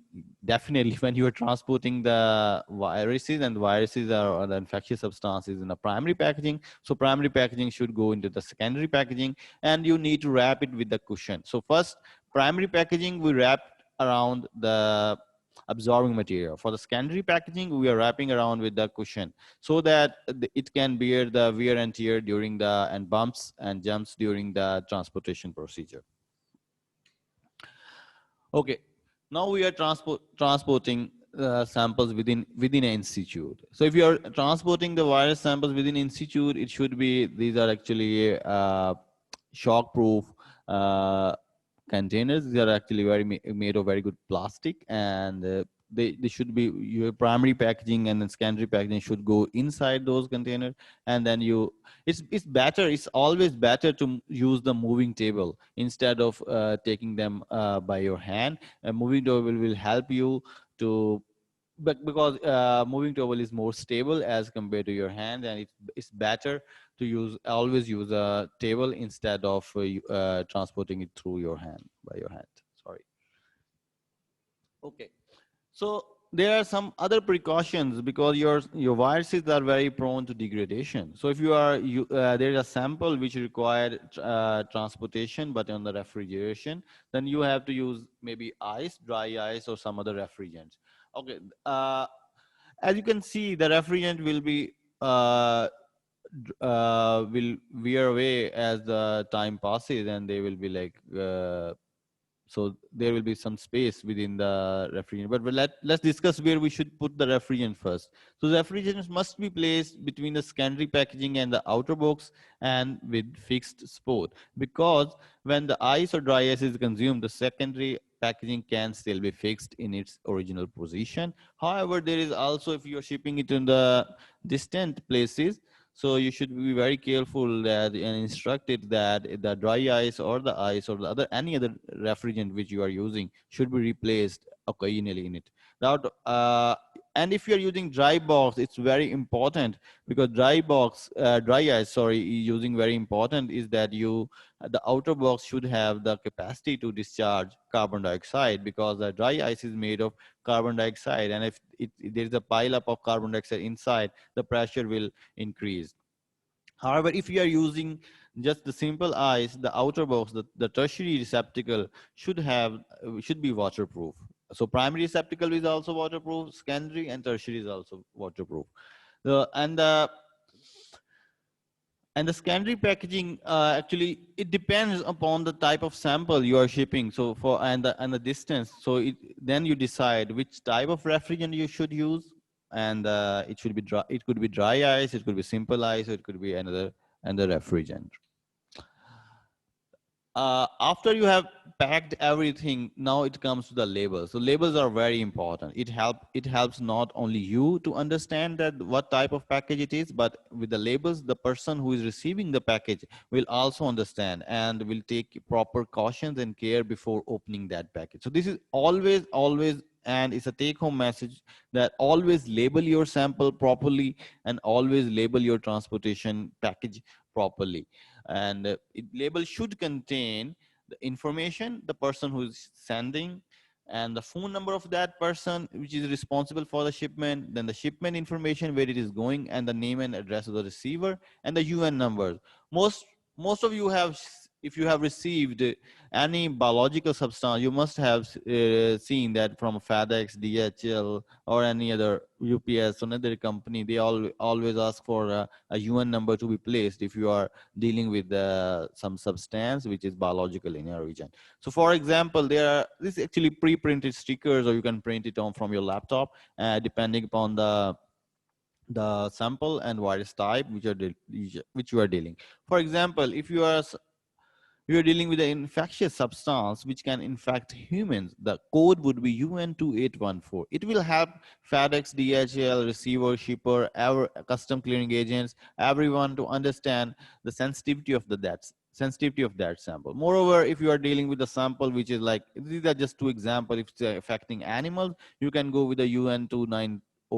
There is a proper listing of which UN you should use. You can Google it, and it's very easy to understand, and it must be printed always on the package. So after the UN number, after all the addresses, phone number, contact details, it's also important you put it name of the refrigerant and the net weight, in order to understand when the package arrived at the destination. The difference of weight can also help you the amount of dry ice which is consumed, or amount of ice which is consumed. So this is just an example. If the substance is infectious and you have the UN2900 and infectious substance, there is also a packaging list which you need to provide, that it contains what type of primary, secondary, tertiary receptacles, and then some other details which every company asks, and it should be provided if you are even if you are carrying it by yourself from one institute to another institute. So virus preservation.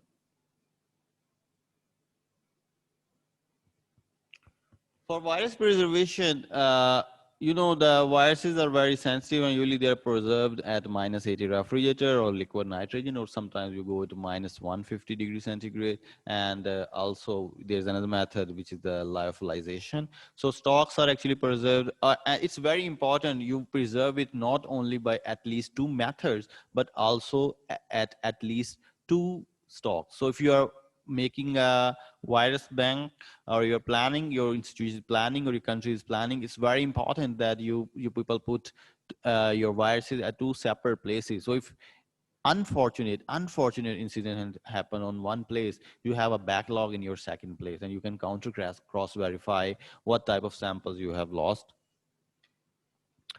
So it's very important how to manage the resources. So you can record it on paper. That is almost an obsolete method now, after everybody has laptops and computers, and it's very important you record it on computer. And now if you are working with the methods which are you're dealing with a large quantity of the samples, then you go with the chip-based management system. Here you can see there's a infrared detection device. You just need to print that chip, and then you just put the place, location, and where you want, and which date and expiry date, and many other details which you want to add. You can easily add there, and it would be very efficient. Just you need to put, this is this is a machine where you can work with a chip coding system, and you just need to put your material on the machine.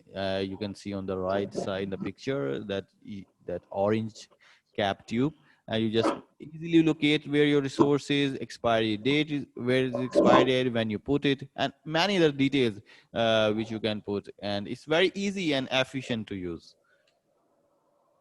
So then comes the biosecurity management of your resources. So if you can recall, so the biosafety is the protection of the person from the pathogen, whereas the biosecurity is the protection of the pathogen from the person who is ill intentioned. It's very important when you are dealing with a high risk pathogen. So usually the high security labs usually have 2% 2-lock system. So when both of them are together, only then it will open. Then you have the fingerprint recognition system. Now it's very common and easily doable process. And then now there's also retina scans. And then there's an authorization code system is also enabled. This will help you to make your facility more biosecure.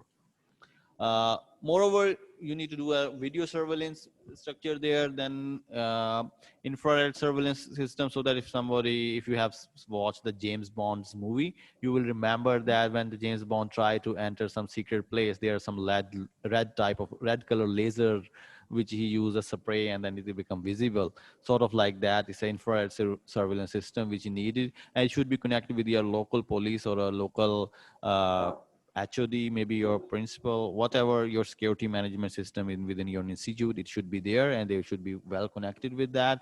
And then you also need to have smoke detector, emergency lighting, UPS backups, and standby generators in case of there is a collapse of electricity in your vicinity. Thank you so much. Now we will move towards some videos, and after that I will be taking your questions. I hope you enjoyed. This was a small presentation.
Indicates the amount of antigen present.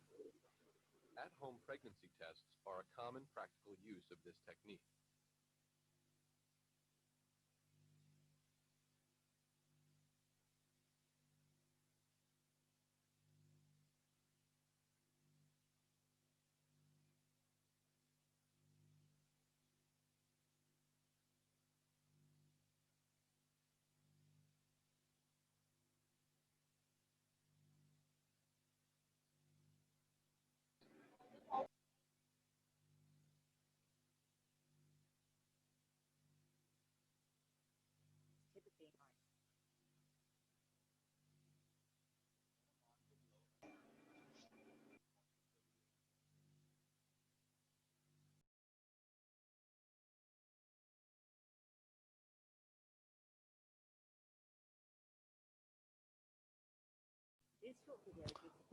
Sorry guys, there is a technical glitch we are trying to solve it. Just stay with us for 5 minutes. I hope we will solve it very soon.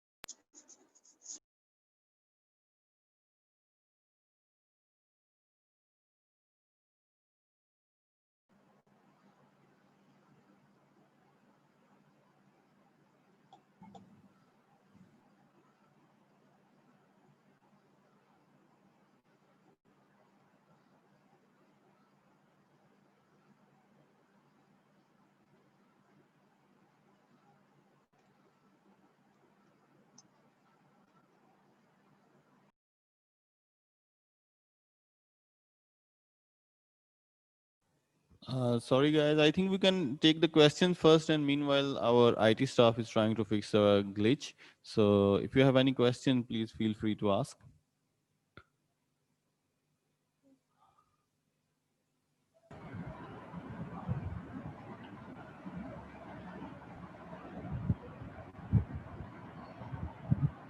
Hello. Hello. Hello. You can hear me? Can you hear me? Yeah. Assalamualaikum. Your presentation and your technical Hello. section is very good.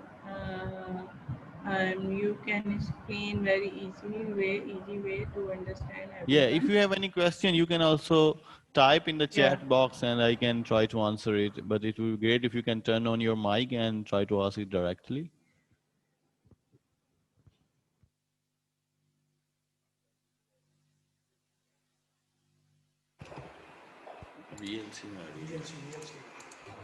This short video gives a brief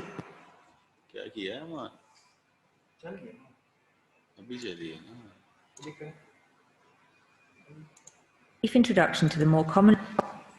Mohsin को भी समझा दो यार.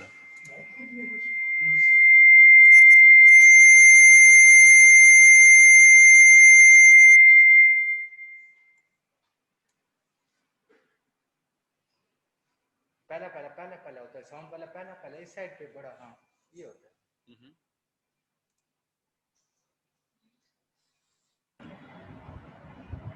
Hello.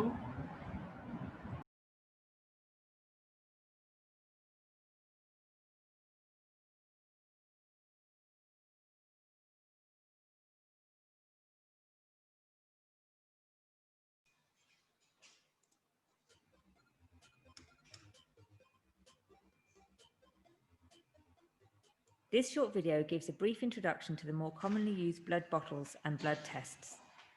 It's intended to help you understand which bottles are used for which tests so that you can choose the appropriate equipment when you land on the wards. We're trying to give generic information, but don't forget equipment and protocols may vary between different trusts. The purple top bottle is used for hematology tests. The most common of these is the full blood count. This includes hemoglobin, which is an important investigation in numerous scenarios, including blood loss. Platelets, which if depleted can result in increased bleeding risk. And white cell count, which is typically increased in infection. The purple bottle is also used for other tests, including HbA1c, which is important in the assessment of diabetic blood sugar control. The gold top bottle is used for a range of biochemistry tests, including urea and electrolytes. This gives values for sodium, potassium, urea, and creatinine, used for assessing kidney function and detecting electrolyte derangement, for example, hyperkalemia.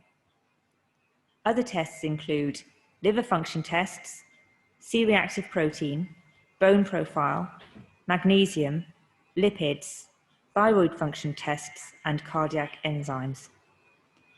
The same bottle is also used for various more specialist endocrinology, oncology, toxicology, virology, and immunology tests. The blue bottle is for hematology tests to assess the clotting system. Coagulation screen includes prothrombin time, activated partial thromboplastin time, and fibrinogen. INR is important for monitoring warfarin therapy, and D-dimers are useful in the diagnosis of deep vein thrombosis and pulmonary emboli.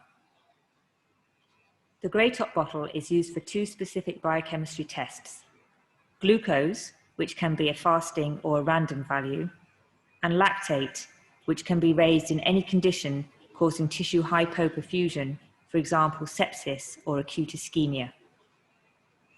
The pink bottle is used to send a blood sample to the transfusion lab for patients who may require a blood transfusion. Group and save or cross-match can be requested.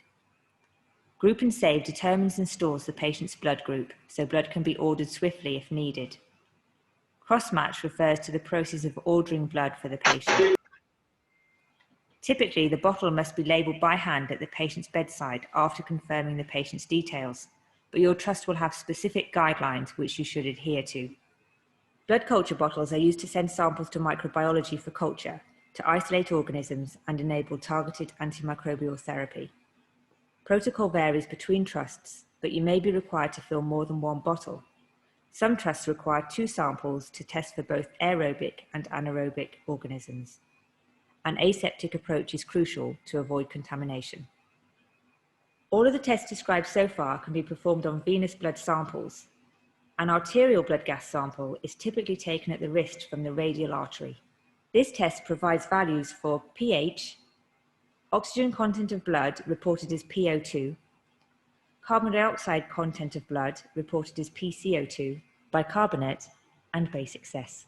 Arterial blood gases provide important information in acutely unwell patients to allow assessment of illness severity, clarify the diagnosis, and guide management. This test is collected in specific syringes and must be taken to the lab within about 20 minutes of collection for accurate processing. We hope this video has improved your familiarity with the equipment we have discussed. Hospital labs are always happy to help, so don't be afraid to call them if you need any advice.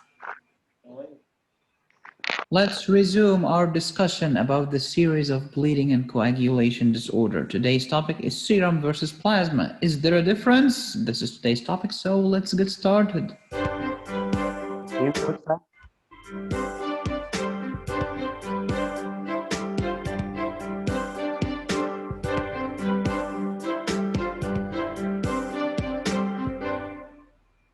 These are my previous videos in the series, so make sure to save this playlist and subscribe. In the previous video, we have discussed the thrombocytopenia evaluation algorithm, and we said when platelet count is low, next thing is to check hemoglobin white blood cell count. If they are abnormal, which means everything is abnormal, platelet, white blood cells, and red blood cells, examine the bone marrow. Normal, peripheral smear. If you see the satellites, it's pseudothrombocytopenia. If you see the schistocytes, it's microangiopathic hemolytic anemia. If you see red blood cells normal, red platelet size are normal or increased, and the size could be ITP, drug-induced thrombocytopenia, or infection-induced thrombocytopenia. When blood is left alone in a vertical test tube, it will sediment. This is called gravity, and this Westergern tube is numbered from 0 and then 1, 2, 3 like this. It's upside down. And it's written like this. I'm sorry, GREN. Okay, so we have plasma on the top, red blood cells at the bottom, and you have the thin buffy coat that contains white blood cells and platelets. The buffy coat can appear green because of the myeloperoxidase created and secreted by the neutrophils. Leave the blood to form a clot in the test tube. Do not add an anticoagulant. In other words, do not use the purple top tube because the purple top test tube contains EDTA, an anticoagulant. We don't want to use this. We want to use another test tube with no anticoagulant. Leave the whole blood. After a while, it will form a clot, a thrombus. The thrombus then will contract, and when it contracts, the remaining part of the plasma is called the serum. The serum is defibrinated plasma. It's plasma without fibrin. It's plasma without the coagulation factors. So the plasma or the blood clot contains platelets, red blood cells, and plasma coagulation factor. The serum is just the plasma with no fibrin or coagulation factors. Plasma minus clot equals serum. Plasma without fibrinogen equals serum. So serum is plasma without fibrinogen or clotting factors, and it had high concentration of serotonin. Quick comparison between serum and plasma. Serum, definition, remaining plasma after coagulation and contraction of the clot. Plasma is the blood without the blood cells, which means the watery, the fluid part of the blood. It's blood with no blood cells. Cool. Serum has no clotting factor. Plasma has clotting factors, fibrinogen and the others. Serum has no fibrinogen, plasma has fibrinogen. That's why serum cannot clot. It doesn't have any clotting factors, but plasma can clot. To prepare serum, there is no need for anticoagulant to separate. Plasma, you need anticoagulant are needed for separation because if you leave them alone, they're gonna clot. To prepare serum, it takes longer because it needs, quote, standing. Plasma, shorter time of preparation, no need for standing. Why does it take longer time? Because you have to wait until the blood clots. And then the clot starts to contract. And when it contracts, it just releases the serum out. So if you are a math nerd like me, here is a very good logical algebra lesson for you. Whole blood equals blood cells and plasma. No kidding. Blood cells are red blood cells and the buffy coat. So whole blood equals red blood cells plus buffy coats plus plasma. The buffy coat contain white blood cells and platelets, but the whole blood is white blood cells plus red blood cells plus platelets plus plasma. So, but then plasma is the coagulation factors and the serum. So the whole blood is red blood cells, white blood cells, plus platelets, plus coagulation factor or the clot, plus the serum. And if this wasn't enough, here's another illustration. Here is the blood. The smaller circle is the plasma and contains clotting factors and serum. So serum is a subset of the plasma. Plasma is a subset of the blood. Serum is defibrinated plasma. What is fibrin? They are some fibers of the blood clot, the fibrin meshwork. So serum is plasma minus the clot. It's the plasma minus fibrin and the clotting factors, which include fibrinogen, among others. I have lots and lots and lots and lots of questions on Facebook, so go to Facebook. Just Google Facebook Medicosis. I'd like to see you there, and you can send me private messages. I usually respond in less than 1 hour. Thank you so much for watching. Until next time, be safe, stay happy, and study.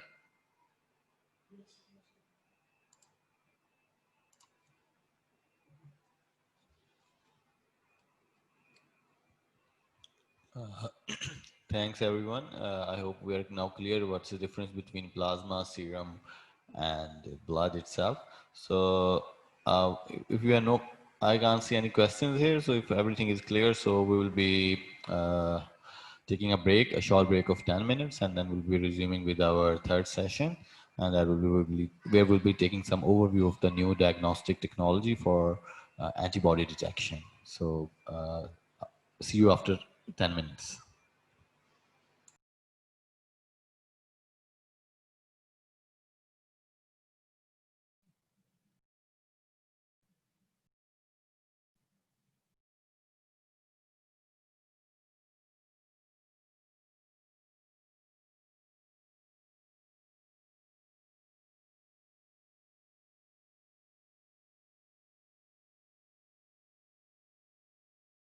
And specificity of the recently commercially available diagnostics. So commercially available serodiagnostics currently are indirect ELISA, competitive ELISA, and surrogate viral neutralization test. So it's very interesting. The last one, it's a recent development from Professor Limfa Wang from Emerging Infectious Disease Center for Dukes and US. And people know him as a Batman. He's one of the leading researchers. I should say he's one of the top researchers who have been working on the bats from the previous 20 plus years. And then there's some lateral flow devices, which you usually see that 5-minute antibody test comes with the lateral flow devices. Virus neutralization assays. Actually, they are not commercially available, but some labs usually provide these services. So, but these are not like commercially available assays, but some companies are trying to develop some pseudovirus based assays, which Dr. Nigla will be discussing later on. So with the virus neutralization assay, we know that there's a PRNT, plague reduction neutralization test, and then if you're working on a large bulk of samples, then you go with the MNT, which is micro neutralization test, and then at the end you are working with the pseudovirus based neutralization assay because you know the COVID is you need to take care of safety and biosecurity. So that's for SARS-CoV. So that's the reason the pseudoviruses are more safe. And Dr. Nigla will be discussing in a moment that how they are more safe. So as we mentioned before, that there's an indirect ELISA. There you have the plate which is coated with the antigen, and then there is an antibody, and then antibody, if there is an antibody is present which is against the antigen, it will bind to the antibody will bind to the antigen, and then you have the anti-species antibody which have the enzyme, and which if it bind to the antigen. So antigen bind to the antibody, which again another antibody which is anti-species antibody that bind to the primary antibody. When it binds to the primary antibody, you add some substrate and then chromogenic substrate. You add some chromogenic substrate in it that that leads to the coloration, and with that you go with the ELISA reader device, which can help you to read the OD values and which can tell you that the sample is positive, the sample has the primary antibody or not. If the sample does not have the primary antibody, secondary antibody cannot directly attach to the antigen. For SARS-CoV, several indirect ELISAs have been developed targeting N gene, RBD region, whole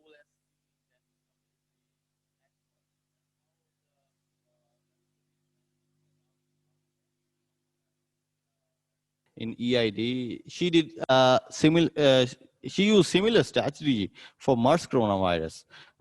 However, their paper came late. The lymphos paper for the SARS-CoV-2 was a bit early in Nature Biotechnology, and the Okawa's paper from Saudi Arabia, she published recently in EID from US CDC journal. So they did a similar strategy. They quoted actually, as we know that for the MERS coronavirus, the receptors are DPP4.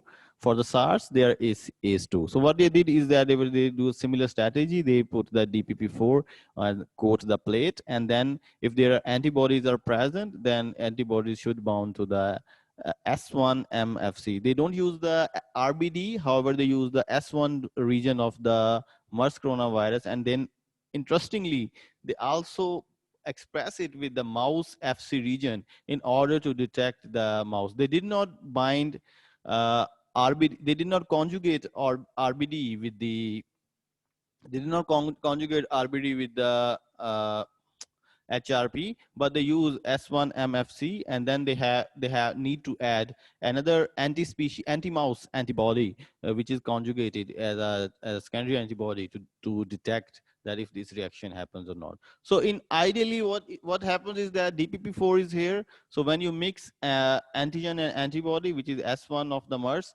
and antibody, if their antibodies are for the S1, they will bind to it, and if they bind to it, so the antigen will not bind to DPP4. If it's not bind to DPP4, and when you use the anti-mouse antibody, you will get no signal. So if there is a 50% reduction in the signal as compared to your positive control, the sample is positive. So this is an excellent strategy, but it needs to be refined towards SARS-CoV-2. However, currently we are using from the lymphos strategy, the gene script has used that patent, and Lympha has actually licensed that to the gene script.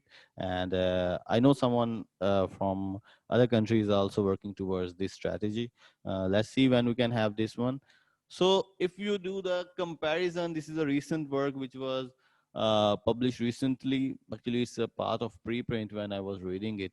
So you can see the different ELISAs have different type of sensitivity and specificity. If you can see,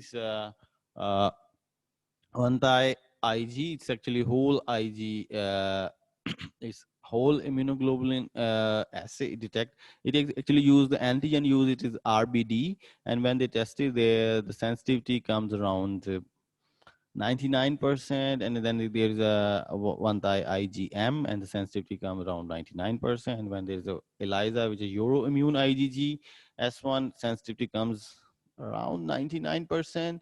Euroimmune IgA is also around 94%. So it's a chemiluminescence assay, which we see in the last video, and then there's also rapid diagnostic test. However, there are different papers which does not agree with this data. I can recall several papers which have very different results and not the similar to these results. So it also depends on time of the sampling after exposure, like if it was on the first day you are detecting IgM, or you're detecting after 14 days. So it's also very important. So we have lot to do and lot to learn for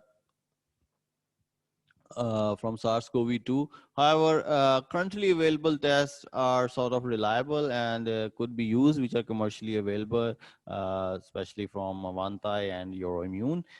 Others are also okay. I would not preferably recommend someone or disown someone. However, I would recommend that the results which I presented here clearly reflect that these assays are quite reliable. So thank you so much. I would like to invite my colleague, Dr. Anila, for her presentation, and then at the end we will have some videos, and then we will be open for the question answer session.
Thank you so much, Dr. Ali. And I hope the audience is still awake. So the last part, probably we will be discussing the pseudotype lentiviral particles with SARS-CoV-2 spike protein for neutralization assay. So in my first introductory lecture to different types of serological tests, we talked about neutralization assay. So with reference to SARS-CoV-2 specifically, I would like to talk about this assay that was developed and published by Bloom's lab.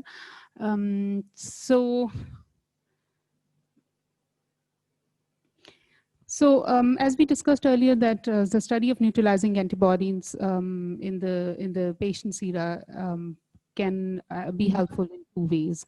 Number one, definitely shows the previous infection, and secondly, these neutralizing antibodies or antibodies generally that are developed after the infection, they are widely used as a passport for for clearance. For example, as we know that with SARS-CoV-2, the problem is the symptomatic as well asymptomatic infection. So if a person has already gone through the infection and it has not been detected or tested for the virus with PCR, but definitely after the lockdowns and when the things are getting normalized in most of the countries, the important question is that the key populations, especially the healthcare workers and sectors that are really critically important to go back to the normal situations, they should be tested for the presence or absence of antibodies. So there's a clear difference if a person has antibodies developed against certain virus or the person has neutralizing antibodies, because not all antibodies, as we discussed earlier, that there is a interaction between antigen and antibody, and how strongly an antibody is actually binding to the specific antigen is critically important. So sometimes antibodies are developed but not good enough or not to have neutralizing capacity. So this assay can actually give us the idea about how strong neutralizing antibodies a person has developed. So there are other implications or advantages why this neutralization assay or other neutralization assays are important. The first and foremost is that it's really difficult that for the normal neutralization assays, you need the viral, live viruses. And SARS-CoV-2, since it is a BSL-3 level virus, and not every diagnostic lab or every facility has the that biosecurity level. So we should approach for alternate protocols or approaches to pseudotype the virus particles. So in this specific assay, they have targeted the spike protein. Spike from different other coronaviruses can also be pseudotyped similarly as explained over here.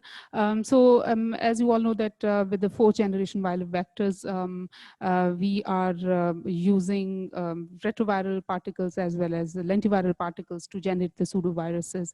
So same strategy has been used over here. So in a nutshell, the assay development includes producing the a viral particle containing the spike proteins on their surface, and then you infect the 293 cell lines with these pseudotype viruses, and then you record the titers of pseudoviruses, and then you perform the actual neutralization assay with these pseudoparticles. So how you actually generate those pseudovirus particles? It's a very simple strategy.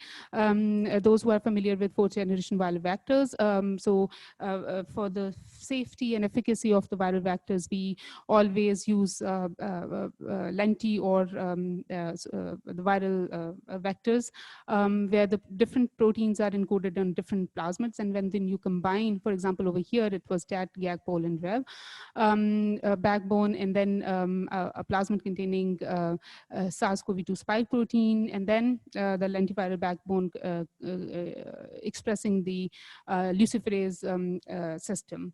So what they did was that they transfected the 293 cell line with all these vector backbones, and then the end result was so it is like you are adding all the bits and pieces into a single system where ultimately the pseudoviral particles will be emerged, and these are the pseudoviruses exclusively expressing the spike proteins of SARS-CoV-2. But here you can see over that it is also containing the expression system, luciferase, or the green fluorescent protein as well. So then ultimately you infect the 293 cell lines containing the ACE receptors with these pseudoviruses, and the next will be sorry. Okay, so in this particular system, what they did was that they used 3 different types of or modifications of spike protein. One is the normal spike protein of SARS-CoV-2. The other spike, there was a C-terminal specific 5 residues, ALA-YT, and the third one was replacing the spike tail with HA from another virus. So here you can see over here that their initial results were very promising, that all 3 types of spike proteins, they were giving very good pseudoviral counts, which means that they were able to successfully produce the pseudovirus particles with all 3 types of spike proteins. The next, they express the ACE receptor in 293 cell lines, and this is the flow cytometry result. And you can see over here that as compared to the parental 293 cells, these the modified cells, they contain the ACE receptor, and the efficiency was quite high. So the next and the last step was probably to check whether they would be able to get the desired result. So what they did was, so just for understanding, so let's say if a patient or if a person is positive for neutralizing antibodies, when the serum sample will be mixed. So these pseudovirus, the antigens, the antibodies in the patient sample will bind to the pseudovirus particles, and then they will not be available to infect the 293T cell lines, and you won't see any green signal. Otherwise, there will be a green signal. And this is the last one. It's a very, the results they got on the plasma. You see over a 10 to the power minus 2 dilution, they were able to see the effects of the fraction of infectivity. So by increasing the, even at the high dilution or low dilution factor, in fact, they were able to get the neutralization with the real plasma samples. So this is one of the examples how neutralization assay was developed for SARS-CoV-2, and it was successfully tested as well. Thank you so much. This was all from my side, and we will see some videos related to SARS-CoV-2 assays, and then we will be taking question answers.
Thank you everyone for your attention. I hope you have learned a lot today.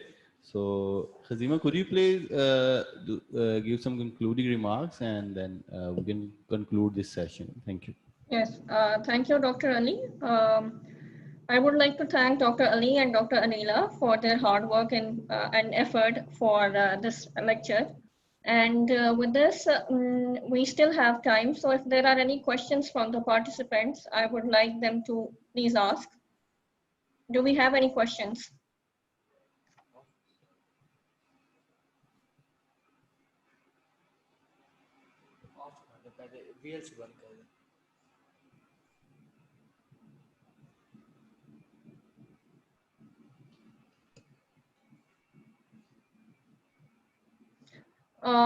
In this case, I would request our participants to kindly share their feedback. If I may request Dr.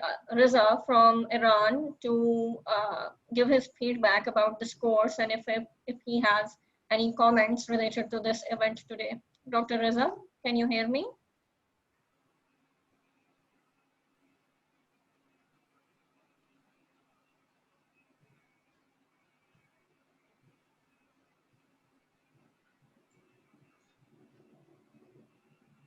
Hello, Dr. Riza, can you hear me, please?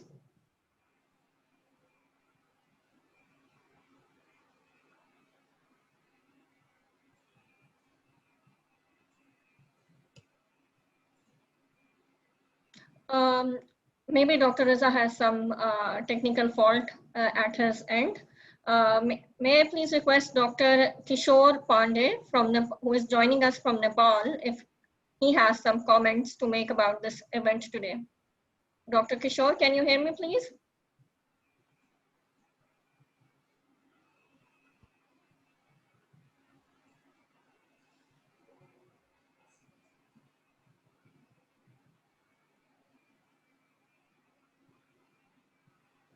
So, well, I guess everybody is kind of already saturated, and I hope that this event was beneficial for everyone. Dr. Suhaib, I do have a question. Can you please explain what are the work that you have carried out at NUST regarding COVID and its related activities? Khazima, could you please repeat your question? I actually wanted to know what kind of activities are you undertaking at NUST related to COVID-19 and its diagnostics?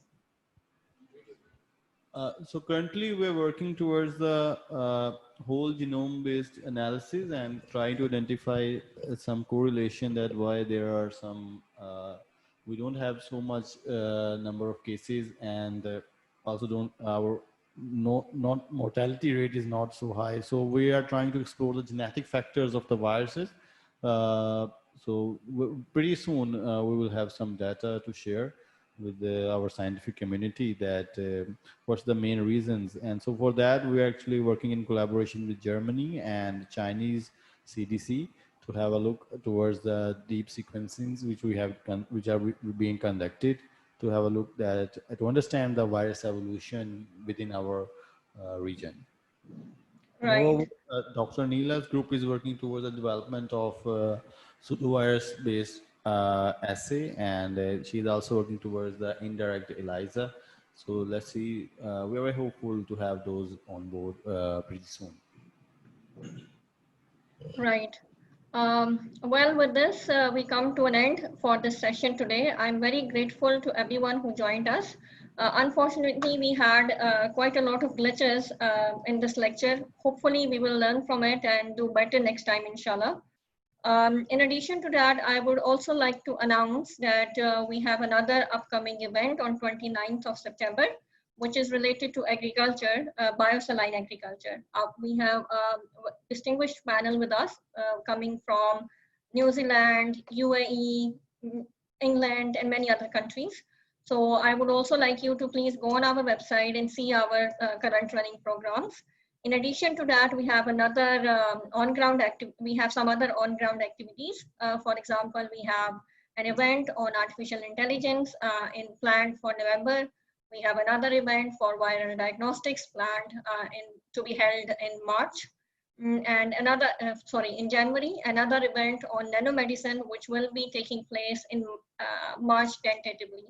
So I would request you all to please go to our website and see our programs, disseminate this information in your circle so that maximum number of people can benefit from these activities. And we particularly looking forward to participation from across the OIC region. And again, I would like to thank you, Dr. Anila and Dr. Ali Zuhaib for their effort. We know that Dr. Ali was not feeling well and he had to put up this effort while being kind of ill and recovering. So thank you very much again. All of you who have attended will receive a participation certificate. And I think this is all from our side. Thank you again for joining us today.